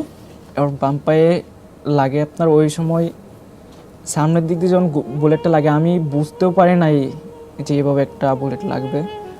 বুলেটটা সামনের দিক দিয়ে লাগে, হাড়টা ঠাস করে একটা শব্দ হয়। শব্দটা শুনতে পাই, শব্দটা শোনার সাথে সাথে আমি মাটিতে পড়ে যাই। আমি ওই সময় বুঝতে পারি না যে আমার পাটা এভাবে ওরা বিচ্ছিন্ন করে দিছে। এখান থেকে যখন আমার ফিমারের উপরের অংশ লাগে, পাটা এভাবে মুচড়ে যায়, পুরোপুরি একটা ভাঙার মতো, হাড়টা ভেঙে মাংসের সাথে ঝুলে আছে। তো হাত দিয়ে দেখি পিছন থেকে অনেক ব্লাড বেরোচ্ছে, মাংস চলে গেছে অনেকটা। এটা থাইতে? হ্যাঁ, আমার তাইতে একবার উপরে, পেট থেকে 4 আঙ্গুল নিচে, অল্পের জন্য আর কি পেটে লাগে নাই। আর আমার পাশেই, আমার ফায়ারটা হওয়ার সাথে সাথেই 1 মিনিটও নয়, আমি পড়েছিলাম, সাথেই আমার আরেকটা ফায়ার হয় একসাথে। 30 সেকেন্ডের ব্যবধান। ওই ছেলেটার বয়স কত হবে, 12 থেকে 13 বছর। একটু শর্ট ছিল ছেলেটা, ওর পেটে লাগে গুলিটা, ও একবারে জায়গায় স্পটে পড়ে যায়। এটা কি সেই ছেলেটা যে তোমাকে বলতেছিল যে রিয়েল বুলেট মারতেছে?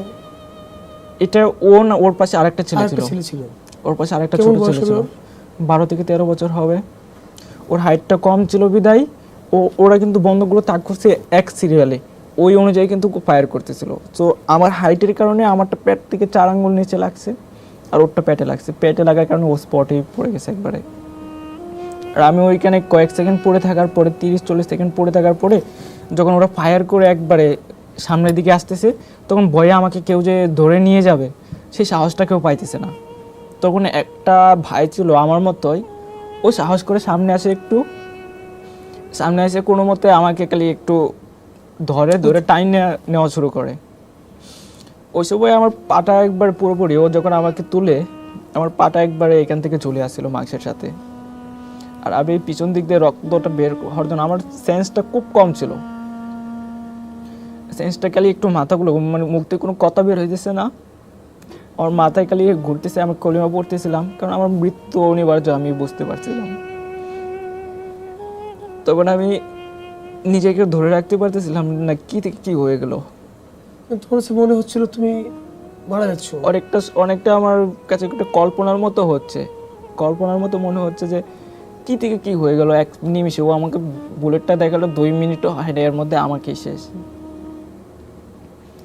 আমার মাথায় তো ওই রকম একটা ঘুরতেছে, আমি কলিমা পড়তেছিলাম যে আমার মনে হয় সময় শেষ হয়ে আসতেছে। তখন আমি বারবার ইচ্ছে করতে মনে হচ্ছে যে আম্মু তো আমাকে বারবার আন্দোলনে আসতে মানা করছিল, আমি তারপর আন্দোলনে আসছি। আমি আম্মুকে কি জবাবটা দিব যদি বাইশেও থাকি? আরও কয়েকজন ছিল আমাকে তারা না করে যাওয়ার জন্য, তাদেরকে উপেক্ষা করে, তাদের কথা উপেক্ষা করে কিন্তু আমি আন্দোলনে আসছিলাম। তাদেরকে কি জবাব দেব? আর আমি বাঁচবো তো সেটারও কোনো গ্যারান্টি নাই। এমনভাবে ব্লিডিং হইতেছিল, গরু জবাই করার মতন ব্লাড পড়তেছে। ওই মুহূর্তে একটা ভাই, যে আমার ভাইটা ওইখান থেকে তুলে, ও যদি আমাকে না তুলতো, ওই বিজিবি যেভাবে সামনের দিকে দৌড়ে আসতেছিল, তো আমার বুকের উপর কিন্তু আইসা একবারে পাড়া দিয়ে আমার বুকে গুলি করতো একবারে। তো ও আমাকে কিন্তু কোনো মতে খালি কোলে করে নিয়ে, ওরও কিন্তু গুলি করতে পারতো। ও ওই ভয় না পেয়ে ও কিন্তু আমাকে বাঁচানোর জন্য ওর নিজের জীবনকে বিপন্ন করে সে আমাকে কোলে করে তুলে নেয়। ও কোলে তুলে নিয়ে এক দৌড় দেয়। ওর একটা কষ্ট হচ্ছে যে আমি শুধু ওর হাতে এতটুকু এনার্জি পাই নাই, আমার হাত পা ঝুলে আসছিল, আমি কলিমা পড়তেছিলাম, আর মাথায় ঘুরতেছিল 2টা মানুষের কথা, যে এই মানুষগুলো ওই সময় খুব দেখতে ইচ্ছে করতেছিল আমার আম্মুকে। আর আমার লাইফ পার্টনার যে, ওকে খুব দেখতে ইচ্ছে করছিল ওই সময়। একবার যদি শেষবারের মতন ওদেরকে দেখতে পারতাম। কারণ আমি তো ওই সময় ভাবতেছি যে হয়তো আমি আর 4-5 মিনিটের মতো বাঁচতে পারি। এত পরিমাণ পেন হচ্ছিল, পাটা আমার পুরোপুরি ঝুলে আছে, তার মধ্যে ওরা টাইনে নিতেছিল। পরিস্থিতি তো ছিল না যে আমাকে ওইভাবে ওরা নিবে।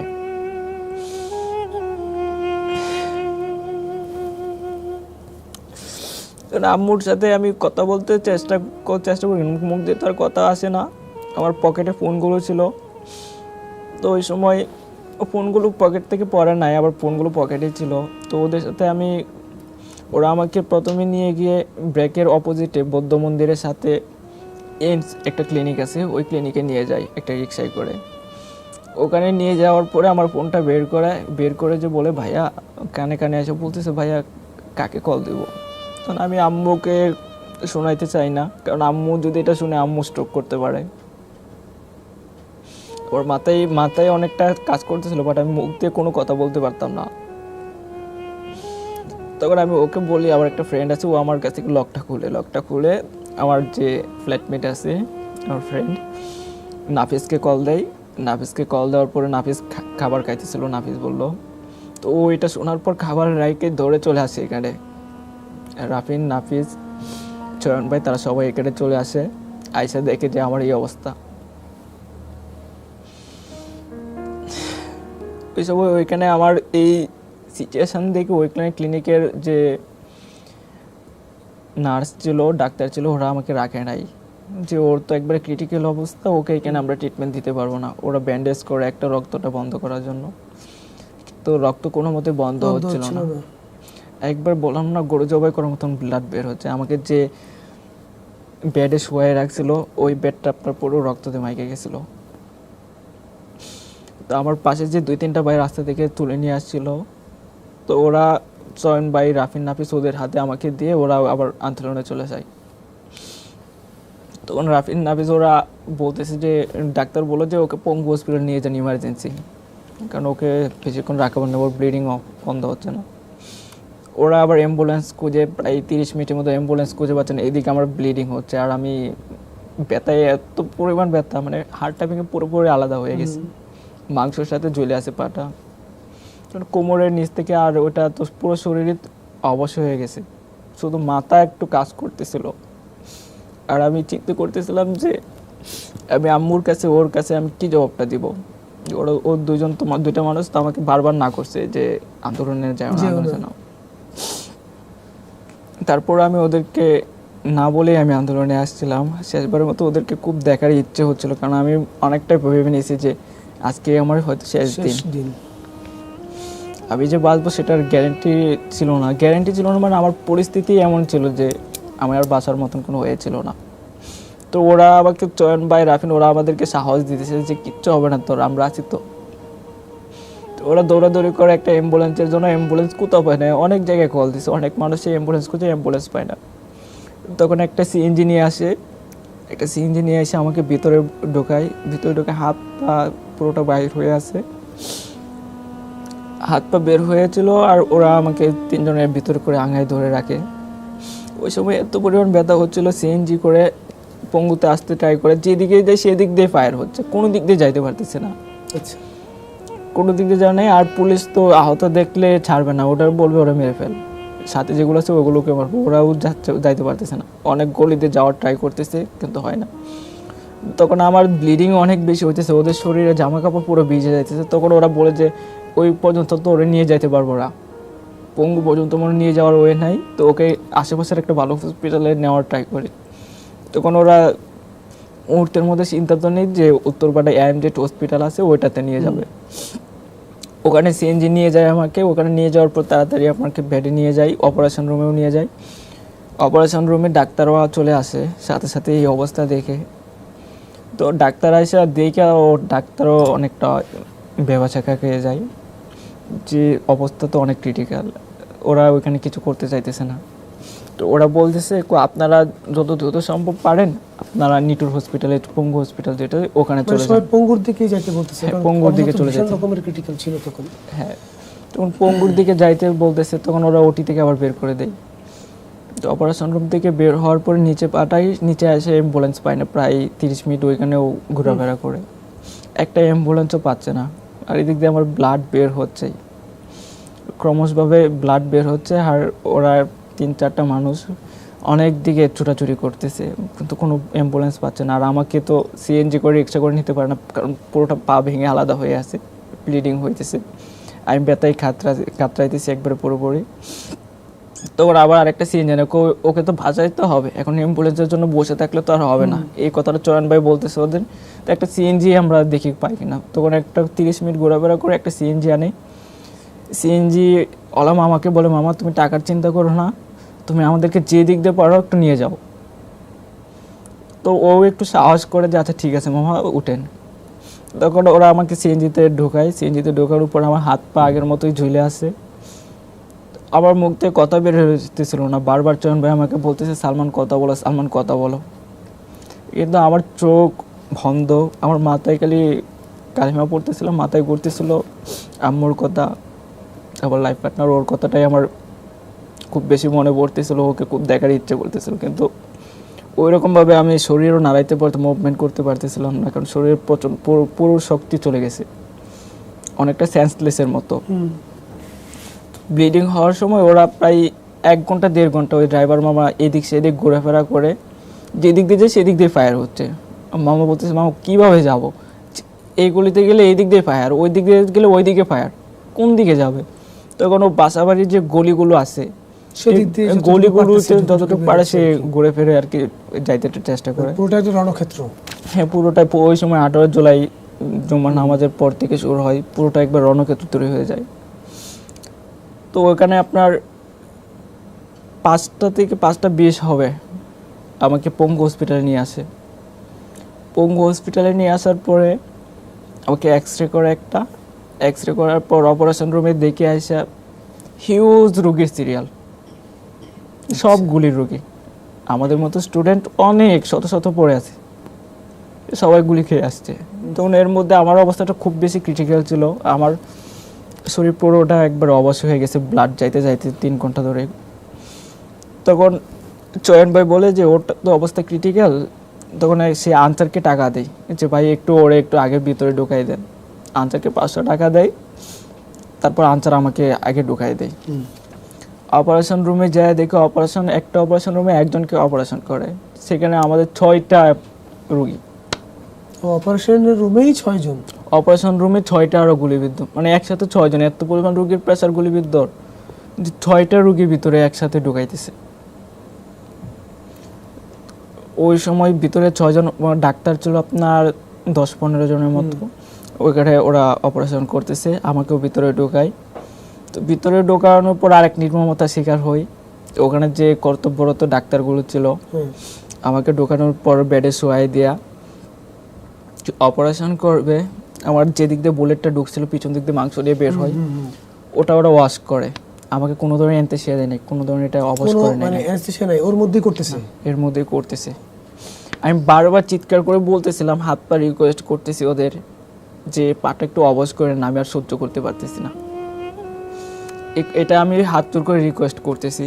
তখন এটা ওয়াশ করা শেষ হওয়ার পরে আমার পায়ে হাঁটুর নিচে, পাটা যেহেতু ভাঙা এটা টানা দিয়ে রাখতে হবে, এটার জন্য হাঁটুর নিচে আমার হাড়টা ছিদ্র করে, আচ্ছা, ড্রিল মেশিন দিয়ে ছিদ্র করে, কোনো ধরনের অ্যানেস্থেসিয়া দেয় নাই। অ্যানেস্থেসিয়া ছাড়া?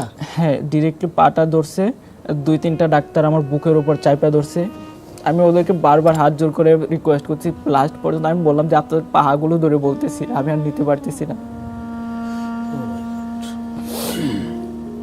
আমি ওদেরকে একবার পাগুলো ধরে রিকোয়েস্ট করি যে আমি আর নিতে পারতেছি না, আপনি একটু অবশ করে নেন। তখন আমাকে একটা ডাক্তার বলে, চুপ কর, আন্দোলন করতে গেছিলে না? ডাক্তার বলতেছি? ডাক্তার আমাকে এই কথা বলে। তখন এই কথা বলে তখন আর আমি ওইরকম ভাবে নাই, আমি অনেক ধৈর্য ধরি যে এটা সহ্য করার জন্য, কিন্তু এটা আজ কোনোভাবেই তো সহ্য করার মতো না। আপনার একটা হাড় ড্রিল মেশিন দিয়ে কোনো ধরনের অ্যানেস্থেসিয়া ছাড়াই যে ছিদ্র করবে। আমার তো শুনে আমার নিজেরই এখন পেইন লাগতেছে যে এটা কিভাবে সম্ভব, একটা সুস্থ মানুষের পক্ষে কিভাবে সম্ভব একটা সুস্থ মানুষকে ড্রিল মেশিন দিয়ে তার হাড়টা ছিদ্র করা হচ্ছে। এতটা পাশবিক তুমি ভুক্তভোগী বলে তোমার কাছ থেকে শুনছি, এটা চিন্তাও করতে পারি না। আমি এখনো যদি রাতে ঘুমাই আমার চোখে এখনো বাসে ওই দিনের ওই যে 19শে জুলাই যে আমার অপারেশনটা করছিল ডাক্তারগুলো, এই ডাক্তারগুলোর চেহারাগুলো আমার চোখে ভাসে এখনো। আমি এগুলো প্রধান উপদেষ্টাকেও বলছিলাম যে এই ডাক্তারগুলো এরকম করছিল, আমার সামনে দাঁড় করান, আমি ওকে খুঁজে বের করে দিব। ওই সময় কারা ছিল ওখানে আমি বের করে দেব। অনেক ডাক্তার পরবর্তীতে আমাকে এসে বললো যে যা হয়েছে ওটা বাদ দাও, কিন্তু এটা আসলে বাদ দেওয়ার মতো না। একজন ডাক্তার কখনো এই ধরনের কাজ করতে পারে না। তার মানে ওরা আসলে ডাক্তার, কি বলবো মেয়েদেরকে কিভাবে আসলে আখ্যায়িত করা যায় আমি জানি না, আমি ভাষা খুঁজে পাচ্ছি না। এরা কিভাবে ডাক্তার হয় এবং এরা যেই ফ্যাসিবাদী সরকারের বিরুদ্ধে আন্দোলনটা তৈরি হচ্ছে, এরা তো তাদেরই কোনো না কোনো জায়গায় কারো না কারো ওই সূত্র ধরিত এখানে আসছে, এই জন্য তাদের মানে ওরাও এই যে ছাত্র আন্দোলন করতে যে গেল, এটা যে তাদের অপছন্দ সেটা তাদের ট্রিটমেন্টে খুব প্রপারলি বোঝা যাচ্ছে। ট্রিটমেন্টও না, আমার মৌখিকভাবে বলে দিয়েছে যে দুইটা ডক্টর যখন আমার হাত পাগুলো বুকের ওপর দুইটা চাপ দিয়ে রাখছে, মানে পারলে ওইখানেই ওইভাবে মেরে ফেলে আর কি, এরকম যদি একটা পারতো ওরা ওখানেই মেরে দিত, কিন্তু ওটা তো আর করতে পারবে না। এই জন্য বলতেছে আন্দোলন করতে গেছিলেন না, অবস্থা। এখন মজাটা বুঝ, ব্যাপারটা এরকম। ব্যাপারটা অনেকটা এরকমই করছে। তারপরে কি করলো তোমার ওইখানে ড্রিল করলো, মানে ট্রিটমেন্টটা কিভাবে হইলো? হ্যাঁ, এই যে ড্রিল মেশিন দিয়ে যখন ছিদ্র করে এটা টানা দেয়, টানা দিয়ে আমাকে অপারেশন রুম থেকে বের করে আবার ওয়ার্ডে পাঠায়। ওয়ার্ডে আসার পর ওইখানে আমি আমাদের এলাকার পরিচিত একজনকে পাই। কিন্তু এখান থেকে যে তোমার হাড়টা যে ভেঙে গেল, হাড়টা যে নাই হয়ে গেল, ওইটা ব্যান্ডেজ করে রাখে। মানে ওই হাড়টা তো নাই ওখানে না, হাড়টা ভেঙে 8 টুকরো হয়ে গুঁড়ো গুঁড়ো হয়ে গেছে ওখানে। তো ওইটাকে জোড়া লাগায় নেই? ওই সময় তো আর জোড়া লাগাবে না, পরে লাগাবে। মানে ওই অবস্থা তখন ওরা ব্লিডিংটা বন্ধ করে ব্লিডিংটা বন্ধ করতে চাইছিল কোনো মতো, আর পেছন থেকে তো মাংস চলে গেছে, তো ওই সময় তো অপারেশন করে জয়েন্ট লাগাতে পারবে না।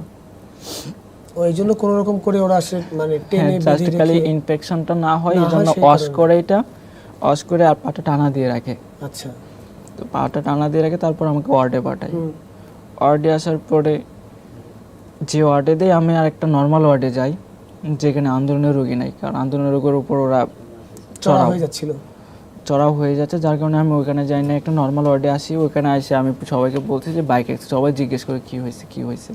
তখন আম্মু সবাইকে বলে যে বাইক অ্যাক্সিডেন্ট। আবার আরেকটা কাহিনী আছে এখানে, যে আম্মু আমার ঘটনাটা আমি আম্মুকে বলি নাই, আমার ফ্রেন্ড নাফিস ও আম্মুকে জানাইছিল। ও আম্মুকে যখন জানাই তখন আপনার আম্মু কথাটা শুনে অনেকটা নিতে পারে নাই পুরোপুরি।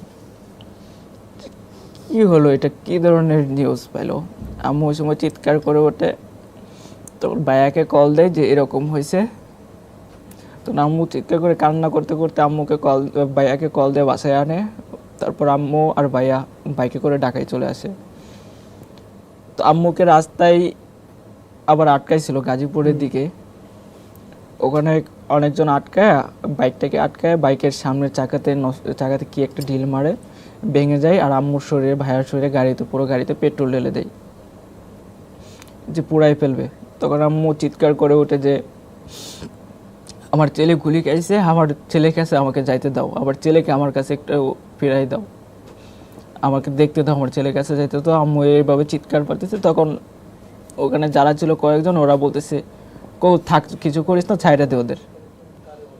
কিন্তু কিছু পোলাপান নাকি ওখানে ছিল যারা কোনোভাবেই ছাড়তে চাইতেছে না, ওরা আগুন ধরাবে, মানে মোটরসাইকেল সহ জীবন্ত মানুষের উপর আগুন ধরাবে। হ্যাঁ, তখন কয়েকজনের রিকোয়েস্টে আম্মুকে আর ভাইয়াকে ছাইড়া দেয় ওখান থেকে ছেড়ে দেওয়ার পরে আম্মু আর ভাইয়া সন্ধ্যার দিকে আসে, আমার হাসপাতালে আসলো, সরাসরি নিটুর হসপিটালে আসে। দেখে আমার অপারেশন রুম থেকে বের হয়েছে। আমার সেন্স ওই রকমভাবে ছিল না, কথাবার্তা বলতে পারতাম না, জাস্ট চোখগুলো একটু থাকাইতে পারতাম। আম্মুকে দেখে আমিও অনেক কান্না করতেছিলাম। আমি ওই সময়ে কিন্তু ভাবতে পারতেছি না যে আমি বেঁচে থাকবো আরও, কারণ ওই সময় আমার শরীরের কন্ডিশন অনেকটা এরকম ছিল যে পুরো শরীর ব্লিডিং অফ হয় না এখনো, টানা 3 দিন পর্যন্ত ব্লিডিং হয়। ওটার জন্য কোনো মেডিসিন দেয় না, ব্লাড বন্ধ করার জন্য কোনো কিছু নাই। যখন 19 জুলাই ওই নিটুর হসপিটালে অপারেশন রুম থেকে বের করে ওয়ার্ডে আপনার 1-2 ঘন্টা স্টে করার পর আমাদের কাছে একটা নিউজ আছে 9টা 9:30 দিকে, যে রাত থেকে 144 ধারা জারি হবে, যারা আহত স্টুডেন্ট আছে তাদেরকে পুলিশ এভাবেই গ্রেপ্তার করবে, আহত অবস্থায় গ্রেপ্তার করে নিয়ে এদেরকে ক্রস ফায়ার করবে। এই প্রশাসনের কিছু কর্মকর্তা থেকে এই নিউজটা আছে, আবার জার্নালিস্ট যারা আছে ওদের কাছ থেকে এই নিউজটা আমরা শুনতে পাই। তখন আম্মু অনেক ভয় পেয়ে যায়। আম্মু আমাকে নিয়ে বলতেছে বাসায় চলে যাবে, ময়মনসিংহ চলে যাবে। তখন আমি আম্মুকে একটা কথা বলছিলাম, আম্মু আমি তো মরেই গেছি, তো আমাকে টানা হেঁচড়া করে কী করবা? তখন আম্মু আমাকে বলতেছে চুপ করো, আর কোনো কথা বলিস না। তখন আম্মু একটা অ্যাম্বুলেন্স নিয়ে আসে। ওই সময় অ্যাম্বুলেন্স ভাড়া ঢাকা থেকে ময়মনসিংহের ভাড়া রেগুলার 5,000 টাকা। তো ওরা আম্মুর কাছে 20,000 টাকা চাই, 20,000 টাকার নিচে একটা অ্যাম্বুলেন্সে যাইতে চায় না। আবার এদিক থেকে হসপিটাল কর্তৃপক্ষ যারা আছে ওরাও এদিকে আমরা আন্দোলনে যারা আহত ওদেরকে ছাড়ে না, আচ্ছা ওরা ছাড়ে না, ওরা ভিতরে আটকায় রাখতেছে আমাদেরকে। তো আম্মু রিলিজ চাইলে রিলিজও দেয় না। তখন আম্মু আমাকে ওখান থেকে চুরি করে নিয়ে বের হয়, একটা অ্যাম্বুলেন্সকে বলে যে টাকা সমস্যা হলে টাকা দিব, এখান থেকে পলাইতে হবে। কারণ আম্মুর মনে ঢুকে পড়ছে, কারণ যদি এখান থেকে আবার যদি কোনো একটা অ্যাক্সিডেন্ট হয় আম্মু এটা মেনে নিতে পারবে না। এখন তো ওই তো একটু বাইচে আছি, নিঃশ্বাসটা নিতে পারতেছি, ছেলেকে তো দেখতে পাচ্ছি আহত অবস্থায়। তো ওরা যদি নিয়ে যায় তাহলে যে ফিরে পাবে আবার তার কোনো গ্যারান্টি নাই, 99%ই নাই। কারণ নিউজটা কিন্তু এটাই আসছে যে এদেরকে আটক করে নিয়ে ক্রস ফায়ার করবে, আহত কোনো স্টুডেন্ট রাখবে না। তারপর তোমাকে নিয়ে চলে গেল? হ্যাঁ, ওইখান থেকে 9টার সময় বের হয়। অ্যাম্বুলেন্সে নেই, অ্যাম্বুলেন্স স্পিড বাড়াইতে পারে না, কারণ আমার এত পরিমাণ পেন হচ্ছিল যে 10-এর উপর স্পিড বাড়াইলে গাড়িটা একটু হালকা ঝাঁকে গেলে আমি চিৎকার পারতাম অ্যাম্বুলেন্সের ভিতরে। তো অ্যাম্বুলেন্সের মামা বলতেছে আমি এই রুগী নিয়ে যাইতে পারবো না, আপনারা চলে যান। তখন আম্মু বলতেছে ও ভাইয়া কী করবো, জীবনটা তো বাঁচাইতে দিবেন, তো টাকা লাগলে সমস্যা নেই টাকা দিব, আপনারা একটু আস্তে আস্তে করে যান। তখন অ্যাম্বুলেন্সের ড্রাইভার বলে আচ্ছা ঠিক আছে, ও একবারে 10-15 করে গাড়ি আস্তে আস্তে আস্তে করে যায়। তো 5-6 ঘন্টা লাগে ময়মনসিং যাইতে। ময়মনসিং যাওয়ার পরে এই অবস্থায় তো বাসায় থাকা পসিবল না। তখন আমার বোন আছে, ও ময়মনসিং মেডিকেলে নার্সিংয়ে পড়তেছে, ওইখানেই ইন্টার্ন করতেছে। আম্মু ভাবছে তো ইন্টার্ন যেহেতু করতেছে পরিচিত ডাক্তার আছে, ওখানে হয়তো কোনো কিছু এক্সট্রা কেয়ার পাওয়া যাবে। ওখানে আমরা পৌঁছাই রাত 3-4 বাজে ময়মনসিং মেডিকেলে। ইমার্জেন্সি গেটে যখন যাই, গেট থেকে নামে যখন ভর্তি হব, তখন ইমার্জেন্সির লোকরা আমাকে দেখে বলে এটা গানশট ইনজুরি। আমরা হাইড করতে চাইছিলাম যে গানশট ইনজুরি পরিচয় দিব না, বাইক অ্যাক্সিডেন্ট এটা বলবো, কারণ এটা বলে মেডিকেল কলেজ ডাক্তাররা এটা বুঝে ফেলে, ডিরেক্টলি বলে যে এটা তো গানশট ইনজুরি। তখন আমাকে আমার ভর্তির এটার মধ্যে সিল মেরে দেয় পুলিশ কেস, সাথে সাথে পুলিশকে ইনফর্ম করে যে গানশট ইনজুরি আসছে। পুলিশকে ইনফর্ম করে দেওয়ার পরে 3-4 ঘন্টা পরে পুলিশের ডিবি কয়েকজন আইসা হাজির, আইসা আমাকে খুঁজতেছে। তো কয়েকজন আমার কাছে যা জিজ্ঞেস করে যে কিভাবে কি হয়েছে না হয়েছে। তখন আমি ওদেরকে বলছিলাম জীবন বাঁচানোর জন্য, আমি মিথ্যেই বলছিলাম। বলছি যে নামাজ পড়ে বাসার দিকে আসছিলাম, বাসা থেকে আসার সময় কোন দিক থেকে গুলি লাগছে সেটা জানি না, আমি ওইটাই বলছিলাম। কারণ ওই সময় তো পরিস্থিতি ছিল না, আমার ফোনটা নিয়ে ওরা চেক করে। তো ফোনে যে পোস্টগুলো আছিল ওই সময় তো ইন্টারনেটটা অফ করে দিয়েছিল, ওরাও দেখতে পারে নাই আমার পোস্টগুলো।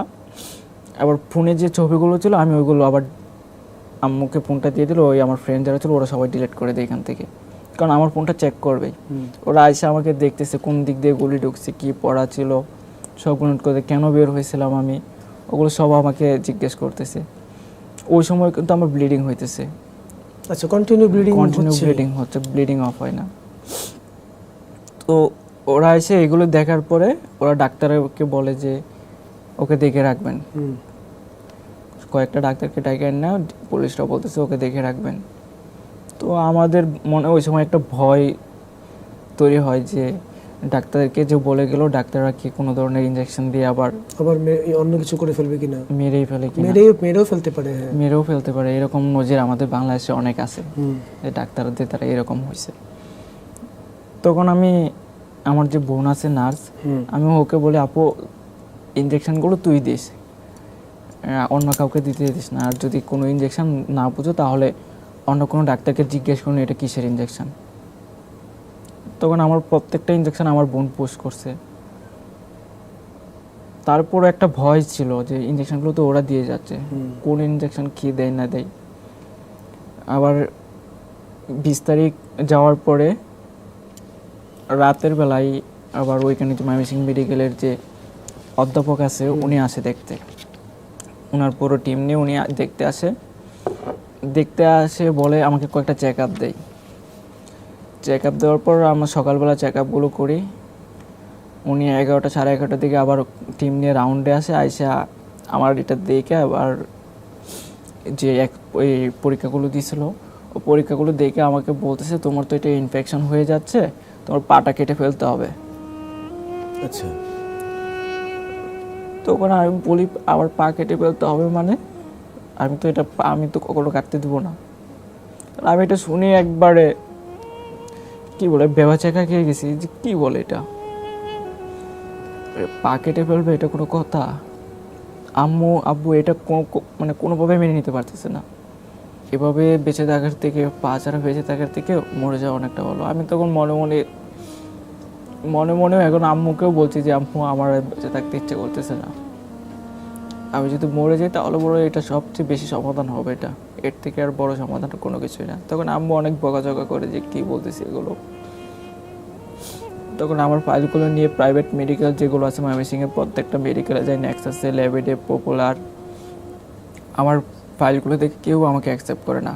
তোমার সেন্টারে কেউ অ্যাকসেপ্ট করে না। তখন তোমার সেন্টারকে আব্বু, আমার বোন, সবাইকে, কয়েকজন মামা, কয়েকজনকে রিকোয়েস্ট করে ওখানে যে অধ্যাপক আছে, এটার যে মেন মালিক ডাক্তার মতিউর রহমান, ওনাকে যে রিকোয়েস্ট করার পর উনি আমাকে মানে রাখবে বলে, রাখতে রাজি হয়।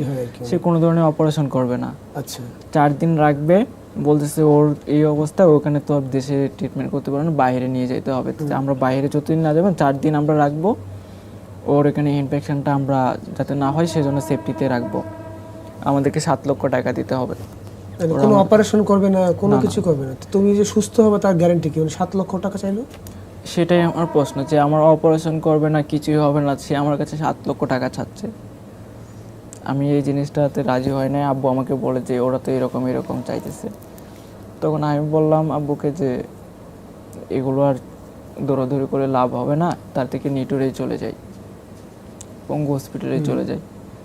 তখন ওই 21 তারিখ রাতের বেলায়, সন্ধ্যাবেলায় নিটোর থেকে, ময়মনসিংহ মেডিকেল থেকে বের হয়ে নিটোরের উদ্দেশ্যে, ওইখান থেকে রেফারেন্স নিয়ে নিটোরে আবার পঙ্গুতে চলে আসি। তখন আর তখন তো আমি 21 তারিখ তখনও কিন্তু দেশে অনেক গন্ডগোল হচ্ছিল, মানে তখন বাড়ছে। যখন আমি এই 20 তারিখ ময়মনসিংহ মেডিকেলে ছিলাম, তখন কিন্তু সকালবেলায় আমি শুনতে পাইছি যে আমার মামা আমাকে বলতেছে যে 6টা লাশ আসছে ময়মনসিংহ মেডিকেল কলেজে, 6টা লাশ আসছে স্টুডেন্ট, ওদেরকে গুলি করে একবার স্পট ডেথ, একজনও বাইচে নাই, সবগুলো মরে গেছে। তো ওইগুলো শুনে আমি আরও আতঙ্কিত হয়ে যাই, এগুলো কি হইতেছে বাইরে। তখন তো আমি হসপিটালে, কিন্তু নিউজগুলো তো পাচ্ছিলাম। আমি এগুলো একবার নিতে পারতেছিলাম। তারপর আমার বলতেছে পা কাটবে, পা কাটে যাওয়ার মতন একটা পসিবিলিটি ছিল। তো আমি এগুলো না নিতে পেরে অনেকটা মেন্টালি ট্রমার মধ্যে চলে যাই। আমি কারোর সাথে কথা বলতে পারি না, মুখ দিয়ে কোনো কথা আসে না। তখন ময়মনসিংহ মেডিকেল থেকে 21 তারিখ আমি বের হই, পঙ্গু হসপিটালে রাত 11টার দিকে, 11:30টার দিকে আসি। আসার পর ওইখানে আবার অপারেশন করে, আবার এটাকে ইনফেকশন যাতে না হয় সুন্দর করে ওরা সুন্দর করে ওইটা ড্রেসিং করে। আর ড্রেসিং করার সময় ওইখানের 2টা ডাক্তার আমাকে আবার পা ধরে মুচড়াইতেছিল, যেখানে আমার পাটা টাচ করা যায় না, সে আমার পা ধরে মুচড়াইতেছিল। এর কারণ কি? আমি ওনাকে বলতেছি, বারবার রিকোয়েস্ট করতেছি যে আঙ্কেল পাটা তো আবার এখানে ভাঙা, আমি টাচ করতে পারি না, আমি চিৎকার করতেছিলাম। তখন আমাকে বলতেছে চুপ কর, কথা বলবি না। প্রথমে 19 জুলাই খারাপ ব্যবহার করে, আবার যে 21 জুলাই রাতে, ওই সময় আমার সাথে ডাক্তার খারাপ ব্যবহার করে। মানে ওদের কাছে আমরা কুকুরের সাথে মানুষের যে আচরণ করে, সেই আচরণটাই আমাদের সাথে করছে। কোনো মতো ওখান থেকে বের হওয়ার পর আবার ব্লাড অনেক বের হচ্ছিল, যার কারণে আবার ওই সময় ব্লাড দেয় 21 তারিখ রাতেও। এর আগে 20 তারিখও ব্লাড দেয়, 21 তারিখে ব্লাড থাকতেছে না, আবার ব্লাড দেয়। তখন আমাকে একটা নিটোর হসপিটালের নিচে একটা ক্যাজুয়ালিটি 3-তে ওয়ার্ডে পাঠায়। ওখানেও ভালো ওয়ার্ড দেয় না আমাদেরকে। তখন একটা ওয়ার্ড বয়কে 500 টাকা দেয়, যে একটু ভালো একটা ওয়ার্ডে ওকে পাঠানো যায়। তখন আমাকে একটা ওয়ার্ড দেয়, কিন্তু ওখানে একদিন থাকার পরই 24 তারিখ এই পঙ্গু হসপিটালে শেখ হাসিনা যাবে দেখতে এদেরকে। তখন সবাইকে আবার একসাথে করে ফেলে, যত রোগী আছে গানশট ইনজুরি, সবাইকে আপনার ক্যাজুয়ালিটি 2-তে নিয়ে আসে। ওখানে 56টা বেড, ওরকম পরিবেশ ভালো না, আমাদের জন্য ওইটাই সিলেক্ট করে, আমাদের সকলকে এখানে নিয়ে আসে। তো 24 তারিখ সকালবেলা উনি আসে দেখে মায়া কান্নার মতো সেই মায়া কান্না করে যাইতেছে, যে জিজ্ঞেস করে কিভাবে কি হয়েছিল। তখন প্রচন্ড রাগ হইতেছিল ওর উপর আমার, যে আপনি নিজেই তো। আনুমানিক ওই ওয়ার্ডের মধ্যে কতজন ছিল তোমরা? 56 জন ছিল। 56 জন ছিল। আচ্ছা, 56 জন ছিলাম, আরো বাইরেও কিছু রোগী ছিল। তো উনি আইসা এমন মায়া কান্না দেখাইতেছে, উনি কিন্তু এটার মাস্টার মাইন্ড, উনার পারমিশনে কিন্তু আমাদের এই আজকে এই অবস্থাটা হয়েছিল। তো উনি আইসা আবার কান্না করতেছে, তখন আমার প্রচন্ড রাগ উঠতেছিল।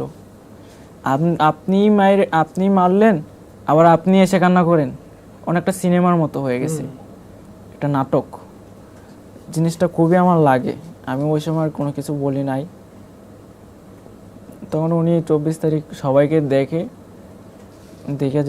দেখে যাওয়ার পর থেকে আমি ওইখানে ক্যাজুয়ালিটি 2-তে ছিলাম, টানা 32 দিন ছিলাম ওখানে, আপনার ওই ক্যাজুয়ালিটিতে 39 নাম্বার বেডে। ওই টানা 32 দিন পর্যন্ত আমার এটা পাটা টানা দেওয়া ছিল, আমার কোমর থেকে ওই পর্যন্ত ওইটা আমি কোনোভাবেই একটু 19-20 নাড়াচাড়া করতে পারি নাই। এর মধ্যে আমার উইটেও বসতে পারতাম না, টানা 32 দিন একবারে শোয়া অবস্থায় ছিলাম। আর এত পরিমাণ পেন হইতো আমার, এক হতো ভিতরে ব্যথা, আর কেউ যদি বলেও আমার বেডে একটু টাচ করতো আমি চিৎকার মেরে উঠতাম, রাতে ঘুমের মধ্যেও চিৎকার মেরে উঠতাম। আর ওই সময় এত পরিমাণ মেন্টালি ট্রমা ছিল আমার, বারবার আবার চোখের সামনে খালি বাসতো যে আমাকে যখন গুলিটা করা হয়েছিল 19 জুলাই, সেই গুলি করার যে মোমেন্ট টাইমটা, এটা সব সময় আমার মাথায় ঘুরতেছে। মানে আমি বের হতেই পারতেছি না, ওইখান থেকে কোনো মতেই বের হতেছি না। আমি রাতে 2টা-3টার সময় ওইটা কান্না করতাম, এত পরিমাণ পেন হয়তো। আমি সবসময় বলতাম যে আমি আর নিতে পারতেছি না, আল্লাহ যদি এই মুহূর্তে আমাকে নিয়ে নিত তাহলে মনে হয় আমার এটা বেস্ট সলিউশনটা হইতো আমার জন্য। এটার মতো পেন, এত পরিমাণ পেন, প্রথমে তো ইচ্ছে ছিল না বাঁচবো, যে এটার বিশ্বাস ছিল। যখন টানা 3 দিন ব্লিডিং হওয়ার পরে টাকা দিয়ে ড্রেসিং করাই, ওই সময় কিন্তু যারা ডক্টর নার্স ছিল ওরা কিন্তু ওইভাবে ড্রেসিং করতে চায় না, অনেকে ড্রেসিং করার অবহেলার কারণে পা কেটে ফেলছে। আমার ছাড়া কোনো কাজই হচ্ছিল না সরকারি হসপিটাল, অথচ কিন্তু আমাদেরকে ওইভাবে গুরুত্ব দিয়ে কাজ করে না। ওই ন্যূনতম অধিকারটুকু আমাদের ছিল না। ওরা আমাদের উপর যে রকম অত্যাচার করা সেটাই করছে, কারণ আমরা আন্দোলন করে আসছি। এটাই হচ্ছিল মেন আমাদের দোষ, আমরা আমাদের অধিকার চাইতে গিয়ে আমরা কিন্তু আজকে আহত হয়েছিলাম। চাইতে গেলে অধিকার, অপরাধী হয়ে ফিরে এলে। কিন্তু তারা আমাদেরকে অপরাধীকেও মানুষ কিন্তু ভালো ট্রিটমেন্ট দেয়, সেটাও দিচ্ছিল না। না, তারা একবার কুকুরের মতন আচরণ করছে, একবার ডিরেক্টলি বলতে পারি এটা কুকুরের মতন, কুকুরের ন্যায় আমাদের সাথে আচরণ হয়েছে, যার কারণে আপনার অনেকের পা কেটে ফেলা হয়েছে। আপনি খোঁজ নিয়ে দেখেন যাদের পা কেটে ফেলছে ওদেরকে ঠিকমতো ড্রেসিং করে না, যার কারণে ওদের ওই জায়গাটাতে ইনফেকশন হয়ে গেছে। ইনফেকশন হয়ে যাওয়ার ফলে ওর পাটা কেটে ফেলতে হয়েছে, আজকে ওর একটা পা নাই, একটা হাত নাই। এটার জন্য আমি ডাক্তারদের অবহেলাকে সবচেয়ে বেশি দায়ী করি। আর কয়েকজনের আছে এমনও হয়েছে যে হ্যাঁ ওর লিগামেন্টগুলো ছিঁড়ে গেছে, ওর পাটা রাখার মতোই নাই, এটা মেনে নেওয়া যায়। কিন্তু যেটা আপনার ড্রেসিংয়ের অভাব, ডাক্তারদের অবহেলার কারণে পা কেটে ফেলতে হচ্ছে, সেটার দায়ী ওরা কখনো এড়াতে পারবে না। আমার টানা 32 দিন যখন বেডে শুয়ে থাকি, এরপর আমার পিছন থেকে যে মাংসটা চলে গেছিলো ওই মাংসটা বরাট হয়ে আসে। ওই মাংসটা বরাট হওয়ার পর ওরা আমাকে মেজর অপারেশন, যেটা হাড় জয়েন্ট নেওয়ার জন্য, ওই অপারেশনটা করে। তখন আমাকে ওই 32 দিন পরে, কিন্তু এটা 5 আগস্টের পরে, 20 আগস্ট আমার মেজর অপারেশন হয়। ওই সময় অপারেশন সবাই আবার কোনো কিছু করে নাই, মানে আগের যে 2টা অপারেশন আমার সাথে ডাক্তাররা খারাপ ব্যবহার করছে সেটা আর করে নাই, কারণ ওই সময় অন্তর্বর্তীকালীন সরকার। তুমি হাসপাতালে থেকে, মানে শুয়ে থেকে তুমি টের পেলে যে 5 আগস্টের যে বিজয়? হ্যাঁ, 5 আগস্ট দুপুর 2টার দিকে আমরা নিউজ পাই যে চিকিৎসা পড়েছে। তখন আমরা আহত যারা ওইখানে ছিলাম সবাই আনন্দে একবার কান্না করতেছিলাম আর চিৎকার পারতেছিলাম যে আমাদের রক্ত বিফলে যায় না, আমরা আমাদের কাঙ্ক্ষিত বিজয় পেয়েছি।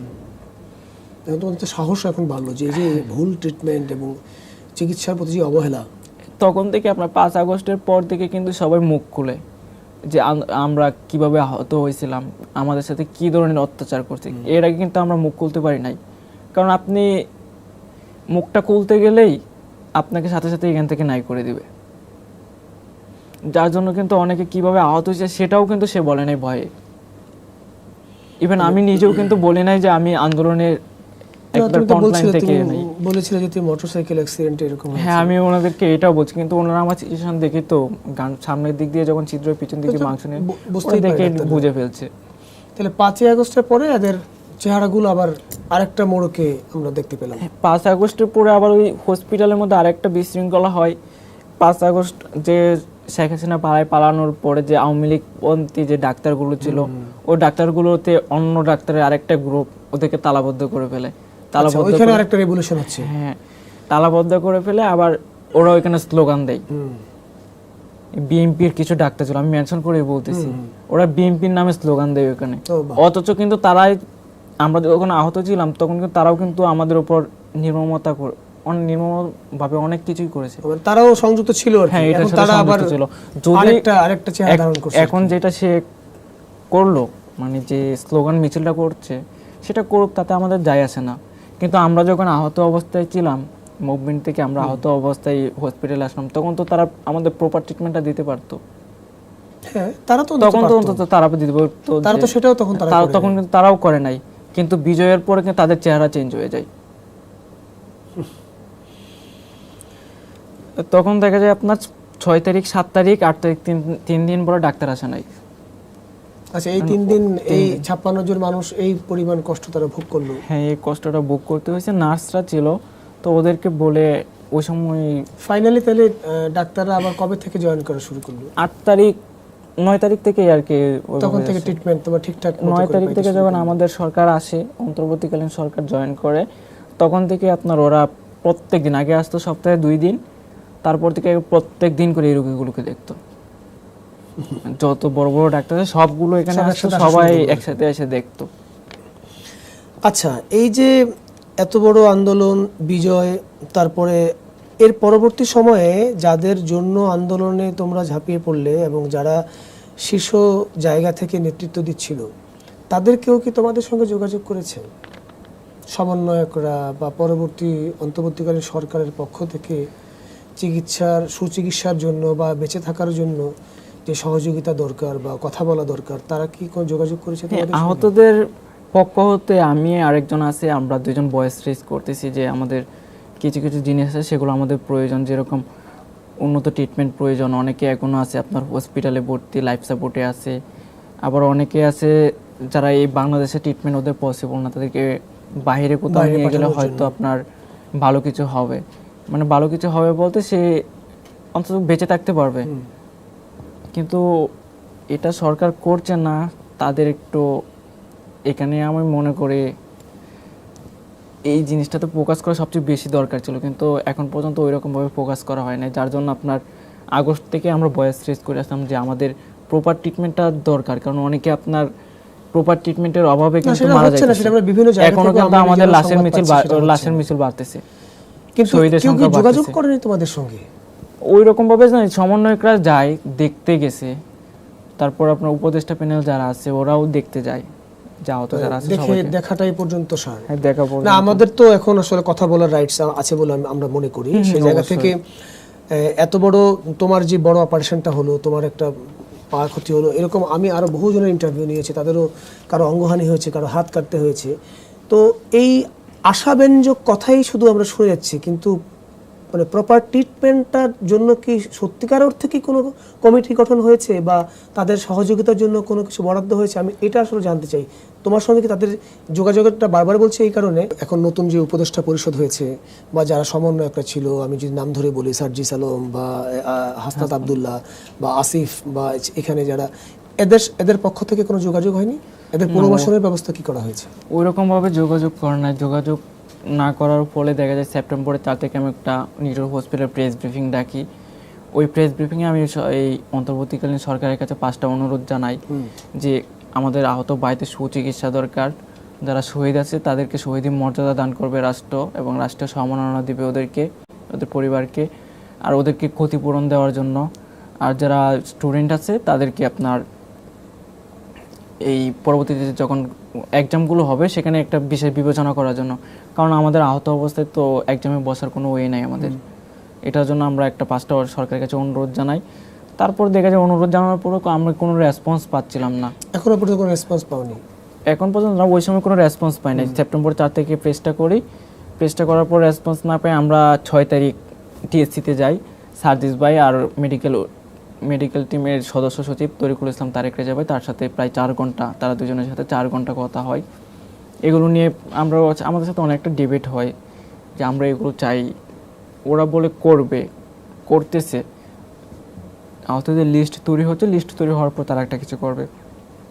আর বাইরে পাঠানোর জন্য বলি যে আপনি পাঠাবেন 4 দিন পরে পাঠাবেন, 5 দিন পরে পাঠাবেন, কিন্তু এই 4-5 দিনে তো ওর অবস্থা অনেক ভয়ানক হয়ে যাবে। তখন তা ওকে বাঁচিয়ে রাখাটাই তো আমাদের পক্ষে পসিবল হবে না। তো আপনার 4-5 দিন পরে না নিয়ে এখন যদি ওকে বাইরে পাঠাইতে পারেন তাহলে তো ও বাইচে থাকতে পারবে অন্তত পক্ষে। অনেকগুলো রিকোয়েস্ট করি, তো উনিও ওই দিন কিছু কিছু রিকোয়েস্ট আশ্বস্ত করে, কিন্তু তারপর কোনো কিছুই পাই নাই। তারপরে দেখা যায় সেপ্টেম্বরের 20 তারিখ যমুনাতে যাই, যে ডক্টর ইউনুস স্যারের সাথেই দেখা করি, ওনার সাথেই ডিরেক্টলি বলবো যে আহতদের আর্তনাদটা কি, উনি শুনলে হয়তো একটা কিছু করতে পারবে। তো যমুনাতে আমি প্রায় ওখানে 60-70 জনের মতন আহত যারা আছে ওদেরকে ওদের টিম নিয়ে গেলে? হ্যাঁ, আমি যাই ওদের, আমি এই কষ্টগুলো যে আমার বেডের সামনে একটা আমাদের আন্দোলনে যে শুধু আমরা স্টুডেন্টরাই আহত হয়েছি তেমন না, জনতাও হয়েছে, অনেক জনতাই আছে, আপম জনতা অনেক আহত আছে। তো রিক্সা চালক একজনকে দেখে আমার প্রচন্ড কষ্ট লাগতেছিল। ওর একটা 4 মাসের বাচ্চা নিয়ে সে হসপিটালে পড়ে আছে, ওর পা থেকে প্রায় 4 ইঞ্চি হাড় চলে গেছিল। ওটা দেখে আমি আরও আশেপাশে কয়েকজন থেকে খুব কষ্ট হয়, যার কারণে আমি মাইন্ড সেট করে দিই ওদের জন্য কিছু করতে হবে। আবার আমার ওইখানে আমি আরেকটা মেন্টালি ট্রমার মধ্যে যাচ্ছিলাম যে অপারেশনের পর আমি আমার পা দুইটা যেভাবে ছিল, পা দুইটা যখন একসাথে করে দেখি আমার বাম পাটা শর্ট হয়ে গেছে। আচ্ছা, বাম পাটা 2 ইঞ্চি শর্ট হয়ে যায়। বাম পাটা যখন 2 ইঞ্চি শর্ট হয়ে যায় ডান পা থেকে, তখন আমি একটা ভেবা চেকে খেয়ে যাই যে কি হলো, কেমনি এটা কি। তখন আমি কোনোভাবে এটা নিতে পারতেছিলাম না, যে আমি মনে মনে ভাবতেছিলাম শর্ট হয়ে গেছে মানে আমাকে তো এখন হেরে দুলে হাঁটতে হবে, আমি আগের মতো কমফোর্টলি হাঁটতে পারবো না। তো আমার এটা মেবি আপনার আগস্টের 20 তারিখে অপারেশনটা হয়, সেপ্টেম্বরের 2 তারিখ 3 তারিখে হবে মনে হয়। আমি যখন দেখতে পাই আমার পাটা শর্ট হয়ে গেছে, পাটা শর্ট হয়ে যাওয়ার পর আমি এটা কোনো মতে নিতে পারতেছিলাম না, আমার মাথায়ও ঢুকতেছে না। তখন আমি অনেক কান্নাকাটি করলাম, কান্নাকাটি করতে করতে দেখা যায় আমার সেন্স চলে গেছে। 3-4 ঘন্টা কান্নাকাটি করবো, সেন্স চলে যায়। তখন ডাক্তার এসে আমাকে আবার দেখে বলে ওর অবস্থা তো ভালো না, একটু করেন। তখন হাতে পায়ে আমার তেল দিয়ে মালিশ করতেছিল, কি হলো। তখন আমি এরকমও একটা সিদ্ধান্ত নিয়ে নিই যে এভাবে এই পঙ্গুত্ব জীবন নিয়ে বেঁচে থাকার কি দরকার, আই ক্যান ডু সুসাইড। আচ্ছা, তুমি এটাও চিন্তা করে ফেললে? আমি এটাও চিন্তা করে ফেলছি ওই সময়। আমার একটাই রাস্তা, আমার এই পঙ্গুত্ব জীবন নিয়ে আমি বেঁচে থাকতে পারবো না, কারণ আমার স্বাভাবিক জীবন ছিল, আমি সুন্দরভাবে হাঁটতে পারতাম। কিন্তু আজকে আমার পাটা এমনভাবে শর্ট হয়েছে, আমি হাঁটতে গেলে আগের স্বাভাবিক হাঁটাটা হাঁটতে পারবো না, এটা আমার দ্বারা পসিবল হবে না।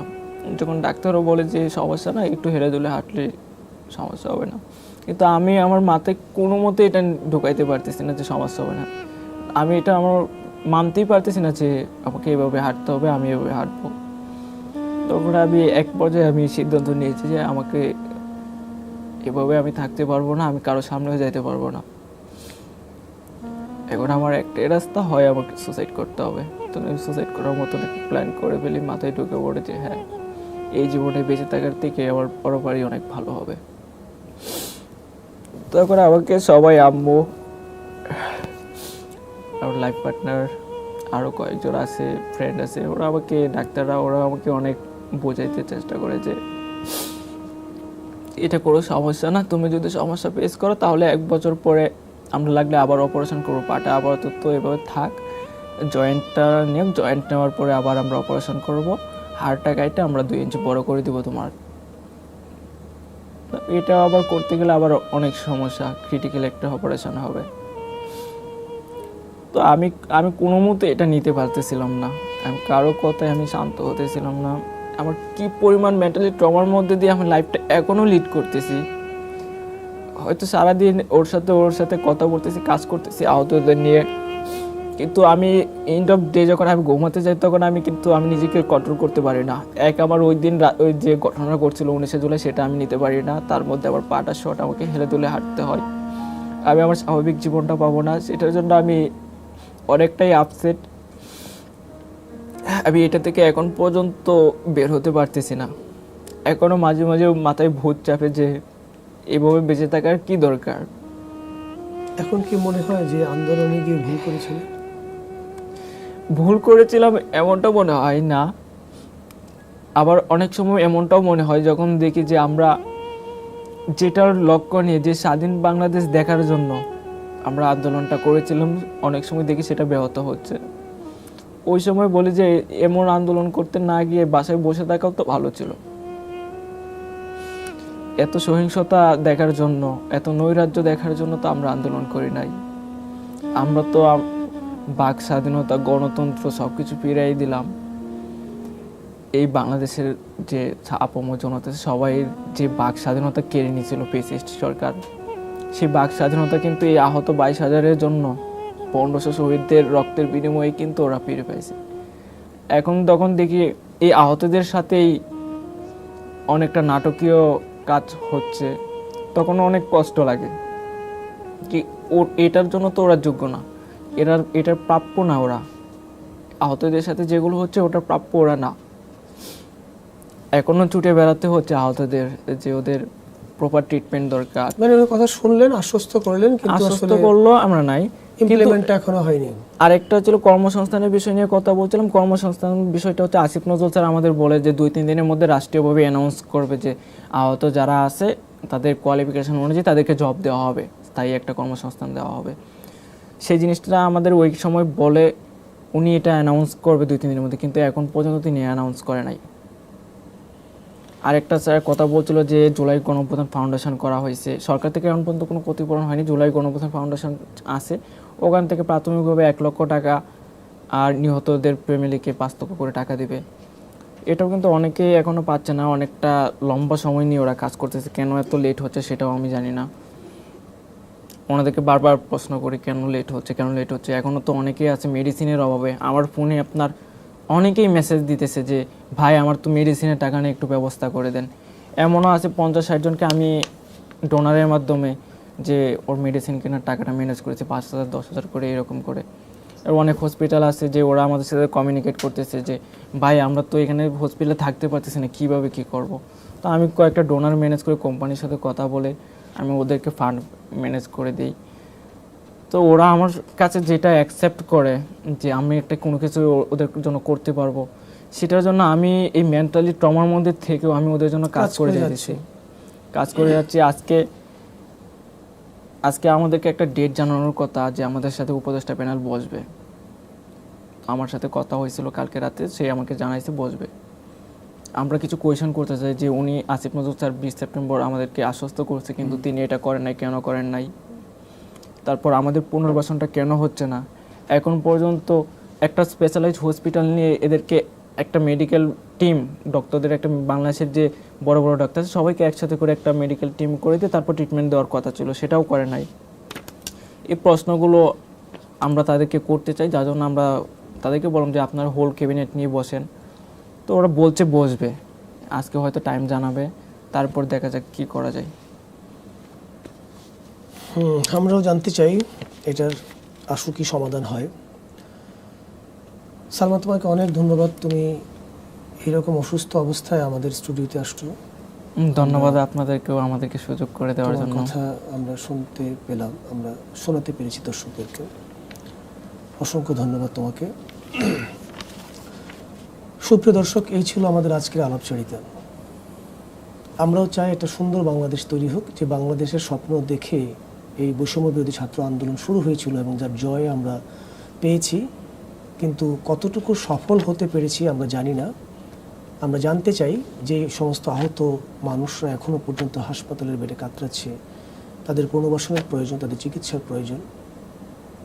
আমি সরকারের দৃষ্টি আকর্ষণ করছি যত আশু সম্ভব এইটার সমাধান করার, তাহলে তারা বেঁচে যাবে। অন্তত পঙ্গুত্ব বরণ করেছে অনেকেই, আমরা আর পঙ্গুত্ব চাই না। আমরা একটা স্বাধীন সুন্দর রাষ্ট্র দেখতে চাই। ধন্যবাদ সবাইকে, আবার দেখা হবে।